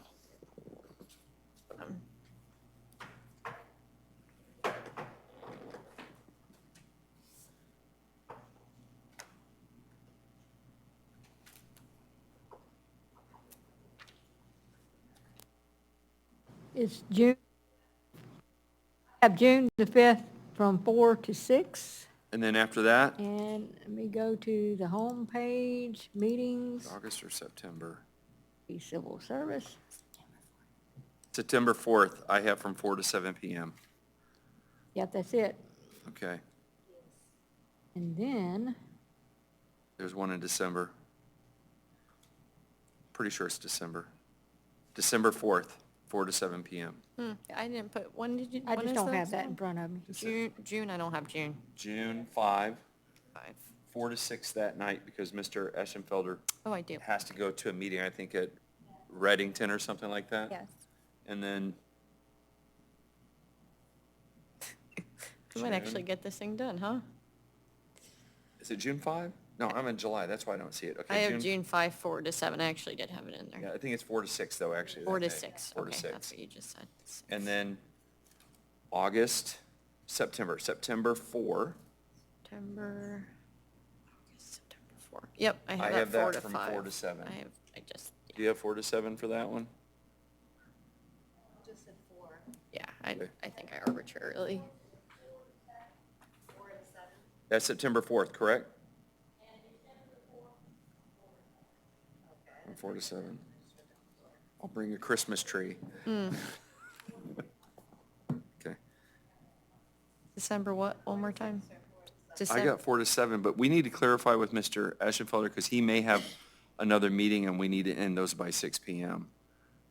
I agree. Is that all right? Okay. Can you repeat the December? December Please. 4th, Okay. I don't have, I have listed 4 to 7, but it might be 4 to 6. And September 4, June the 5th is 4. Okay, so we made it through this. There is more to go on this, so I just want to make sure I'm not missing anything on today's meeting. so just, Are you- can we just make sure we're all aligned on what we're doing on the June 6th? Are we going to each try to reread back through everything, do the same format, so we keep on, I would like to start on page 1 rather than start in the Yes. middle of the book. yeah. Okay? And everybody, so start on page 1, try all of us to read it all the way through, is that Yeah, right? I'm honestly gonna take all of my notes, Yes, go back, put them on one pad. Yep. So that way I go back to Mr. Eschenfelder's document. Yeah. And I go through and I could just make comments Yeah. on the document. Hopefully, if he could provide it to us in a Word document, it would really help. It's a lot easier to make comments on a Word document than it is on a PDF. But that way I can make my own comments on the Word document. I have it all in one spot, and then I'm not needing to come back and run through a whole lot of different stuff, because it'll give us everything we need. The one he gave us in January was a Word doc. Pardon?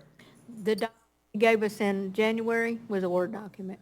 Would you mind asking him if we could have a Word document on that? Thank you. And then but we'll start with page 1, have all our notes. Is there's anything we got to reference, we check it. Perfect. I don't want to hold him up forever, and I don't want to hold us up. I just want to go to where we see something that Yes. each of us, I noticed this, is this what we discussed and move forward? Okay, Are so you not guys okay section with by that? section, just go through, stop when we have a comment and go through it. Start with page 1, stop where we have a comment, something we don't understand, or we're like, this didn't get addressed right, and then move forward. Perfect. I'd like to finish that within 2 meetings. Yeah. Hopefully Yes. 1. Yes. Because we've hashed it all out. Yeah. All right, wait. I did make a comment. We talked about a couple of these already. Leave donations we've discussed, right? Maternity, paternity leave we discussed, but we don't have a definitive answer on that yet as far as what's going to happen with Correct. the time people can take for paternity. But if we have married employees, only one can take it. That's an option, yeah. That's, one can take it. If if both are taking it, it would have to be during the first 2 weeks or something like that, but one, because you can't, we have a small city. We can't, in my opinion, whistleblower is already in there, safety manual we discussed. Methods for determining merits and fitness for candidates, appointment promotions. There's a section in there that deals with Mr. Gomez addressing that. I may want to bring something back up on that, but I don't think so. I got to go back and read the charter to make sure that I understand what I think is correct. I don't want to just bring stuff up that's needless. Okay. All right? But is that cool? Is anybody else? I'm saying a lot. No, I think you're good. I didn't follow that last one. What are you saying you need done? I got to go back and read the charter, because I think our rules say that we're supposed to be involved in some of that. Okay. As far as how is it addressed. Okay. Not as far as how it's disseminated. Right. But how is it Okay, addressed. yeah, that makes sense. That's- So that's kind of overarching at the end. We'll review and make sure that it's, Yeah, I don't want to bring too much up unless I'm clear on what I think is correct, because then it's just, I'll be doing like that degree, non-degree thing, and it's in the next paragraph. So, you know what I mean? but So, we're close, almost there. anything that we need to address? No, I'm just a little bit daunted of your idea, because I literally, it's like this high. Yeah. Yeah. The idea of going through all of my comments and putting all my comments on one tablet, I'm not sure. Not easy, not easy. I've got it like that too. I'm just gonna put them all on one document and then review it as I go through. But I mean, you could I'm just kinda cross crazy and I like through doing 'em. stuff like that. You could just cross through them and say like, yes, it was addressed, no, it wasn't. That way you don't have to Yeah. like you should, at this point, yeah.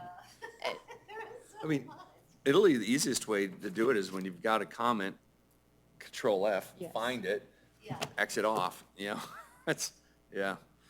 Okay, good job, guys. Okay, can we address outstanding things? Is it okay if we go to items to be scheduled for future discussions to make sure that we've addressed these or not? I have 2 on that. You added 2, or you have 2? Well, we have cybersecurity coming up, and I don't know if you got your invitation yet. And we do have ethics training coming up, and I think that's in, the 4 hours in July. And on here, you had asked me to list the parliamentary training, the Robert's Rules of Order, and we are trying to get that scheduled now, Okay, which I'll give the commission, the Board of Commissioners, the dates, and we'll get with everybody to narrow down a date that's good for most everybody. so, in a meeting coming up soon, we really need to address ordinance 2023-06, and that may have to be redone because that's a different year. That was the amendment to Civil Service Commission rules. We actually voted at a meeting to withdraw that because it was approved in a prior meeting. Yeah. We voted to withdraw that, so that way we could go back, finish the policy, and then address that document.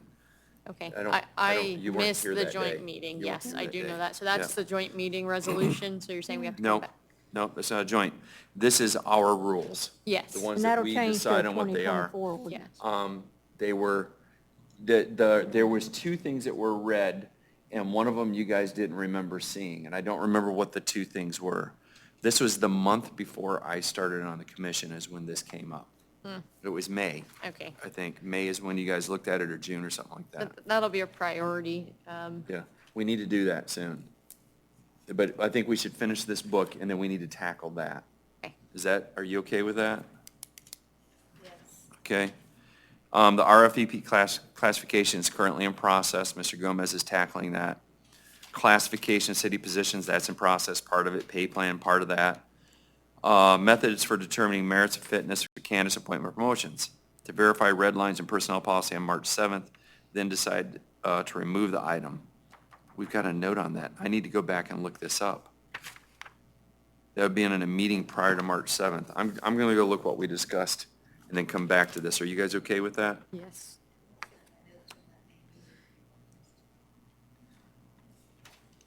I think it would have been May 2023. Yeah. There were two things you guys voted on. It wasn't whistleblower, it was, They were both related to, but they went through them really fast and people said that, I remember, yeah, you did not realize that one of those was in there. yes, Yeah. that was, so we're back on A. Is that, A, yes. Maybe it was June, because this says 2023-06. That'll change to a 2024 number. yeah, I honestly cannot remember that far back. I know what you're talking about, but I think it is important, and does it need to be addressed today, or should we dedicate at least 15 to 20 minutes the next meeting to bring that back to the To top? bring that back, yeah. Yeah, I don't think we need to spend more than 15, 20 minutes, Okay. but we do need to address this. yeah, figure out soon. next steps. Because Yeah. that's your rule. Read it very carefully and make sure it lays out what you're wanting to do. Should, in the next meeting, I think we need to address is, Mr. Eschenfelder, this was already prepared, and I'm sure it's because it's an ordinance, a legal document, so Mr. Eschenfelder wrote it. Now, it was 2023-06. That ordinance probably, It'll be a 24. it'll be a 2024 number. Yes, sir. But can we have a clean copy of where that document is at, I can send it to everybody. I'll send it out. where it was last left off, correct? I will. And then Yes, we sir. need to make sure that that document complies with our understanding of what we're doing. Remember, these are our rules. Yes. Correct. We get to make them. You need to go through Should them. should we make that before we, should we make that item after HR report before we go on to the plant, Just to address how we're gonna handle Yes, and make it? sure that we talk about it. Yeah, 15 to 20 minutes, not fix it completely, because we Right, need just to get figure through out next this. steps. Yeah, You okay with that? yeah. Can we have that as, after the HR report, that'll be the first thing we discuss, and it's how we're gonna move forward addressing it? At the next meeting? Yes, Yeah, at not- the Yes, next sir. meeting? Not to resolve, but each of us should have refreshed our memory as to what we last And then we have did. an idea of how we're gonna move forward, prepare it, and come back at the next meeting to do it. Does that make sense? Yep. Does. Okay. The other things, methods for determining, I'm going to go back and look this meeting up and figure out what we discussed. That's E, as an echo. All right. Don't know what that means. Yeah, that one. Implementation process for making sure the rules and regulations, this is based in that ordinance. So A and F tie together. This is where we said we need to verify that we're reviewing specific sections of things as we move forward and we get things corrected. You're scheduling the Roberts rules for us.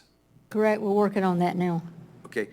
Decide the date sick leave accrual will end at payout. We have to wait till this is ready to go before the Board of Commissioners before we say a date. Is that correct? And then, Mr. Gomez, say like, we come back in June, we say this is ready to go before the Board of Commissioners. We all agree on that, all right?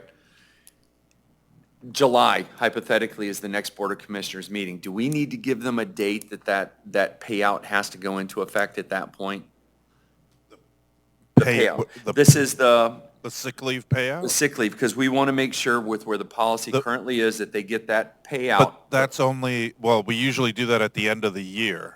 You want to, okay. So I think the But we last, can eliminate it, I mean to interrupt, but we can eliminate that at any time. I don't think it has Okay, to be paid out. but at the end of the year, that makes sense. So you already have Yeah. a planned time you would do that.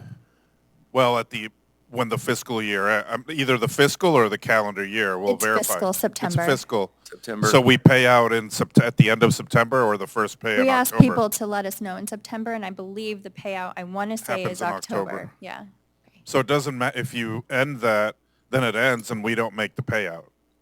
I think the last discussion we had, if I remember, we wanted to allow anybody that already was on it to finish out the year that they were in, is that correct? Yes. So that would be, That way they're not losing something that they've been here for Right. 15 years. I'm holding on to this. Well, It's, yeah. I don't, I mean, it's up to you how you want to do it, but this is really, every employee takes sick leave. I understand that it's a bonus, a benefit. We have only, we'll bring you back a list, I think would be the fairest way as to who has received it, so you can make a decision then. I've never been a fan of the payouts because everybody goes to the doctor, and really the only employees that typically receive these in the 4 cities that I've worked in are your department directors, those that are exempt. yeah. Because if I go to the doctor, I don't have to record 1 hour or 2 hours. I only have to record 8 hours if I'm physically not here. You, So I'm not, never been a fan. I'd say just eliminate it. Once it's eliminated, we don't pay it out. what do you think? Where I'm concerned is that there's an employee that's not an administrative employee and they actually have accrued time. We will bring you back that So list. he's saying it might not be, Yeah, it I might don't, be a we don't need to know non-issue. names, just, We'll bring you Under back a list of positions. exempt versus non-exempt. Yeah, because Think there's about it. employees that It's don't even know mostly we're talking exempt. about it. No, it's mostly exempt employees. Okay, Yeah. so it's almost a non-issue maybe, is a, Yes, it's okay. not an so issue. Okay. Okay. It's, we provide significant benefits. I mean, really up to you and up to the commission, but it really leads to people not recording sick leave. So I think we're doing away with it, and the goal here was really to make sure we, have a smooth transition and don't cause any issues for people that were existing. Honestly, it's not going to be an issue. Okay. Okay. Then I think the that's- bigger issue is employees not recording sick leave. Okay, understood. So, I work well past 40 hours, so so the next meeting, you just give us a rundown. And I feel bad saying this. I don't want this to come out wrong. If it really is administrative people, they're only ones that are going to get paid it, it's not necessary. And I don't want to say that I don't want to make that unfair. It's just not necessary. I agree. I think it is mostly the administrative. Department-specific rules, we'll review those at a future meeting. You're working on the satisfaction survey, you already got that, the termination survey, Yes. review of the offer letter, all those come at a later time. So but you've got all those in the work already. Yes. Exit interview is the same thing as termination survey. Can we get rid of one of these? K and M, to me, are the same thing. K and M, review of offer letter? No, K is employee termination survey. M is in Michael, exit interview survey. They seem to be looking at something different than you. Oh, Yeah. this is Oh, you're items looking to at be an scheduled for future Are you looking at discussions. an older version potentially? Oh, maybe I am. yeah. Because K is Which one am I separation looking at? survey and Yes. M is review of offer letter. Looking at the wrong thing. Oh, that's the March 7th meeting. Okay. April 9th, I'm sorry, There you go. guys. So now, you were good until K, separation. Separation survey. So employee Okay, so that satisfaction. was corrected in the last one. I'm sorry, guys. Sorry. HR director position. Offer letter. I think all this stuff is circle back, right? Not- like, Yes. Not, The per diem rates is already addressed. Can we remove the GSA preempt? I don't think GSA is the right word, but can we GIS. remove O? Item O is in Oscar? it's fine for me. No, because I think it's already addressed. You're going to use the Yeah, it's going in the travel personnel policy that you'll see once we Okay. get to those. You're going to use the GIS, correct? GIS. Okay. Remove.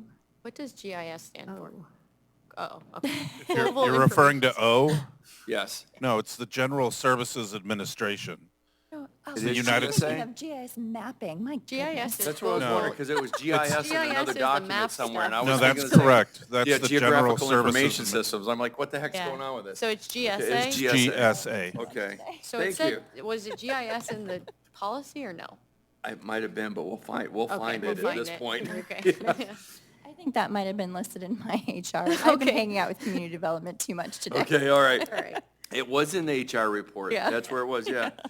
So that's all set then. Training requirements, we've already addressed Back that. at. Alternative employment plan, what, was that addressed? Remove P. I don't have the foggiest. That was the first thing we talked about, wasn't it? No. That's what Eschenfelder was supposed to address, which would have been the first one. I think it's like XX-10 page or something like that.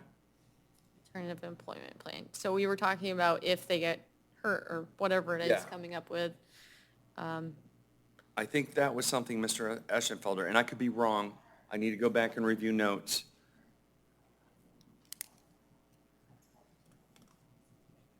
Does anybody have anything they need to address on any of these or anything we discussed?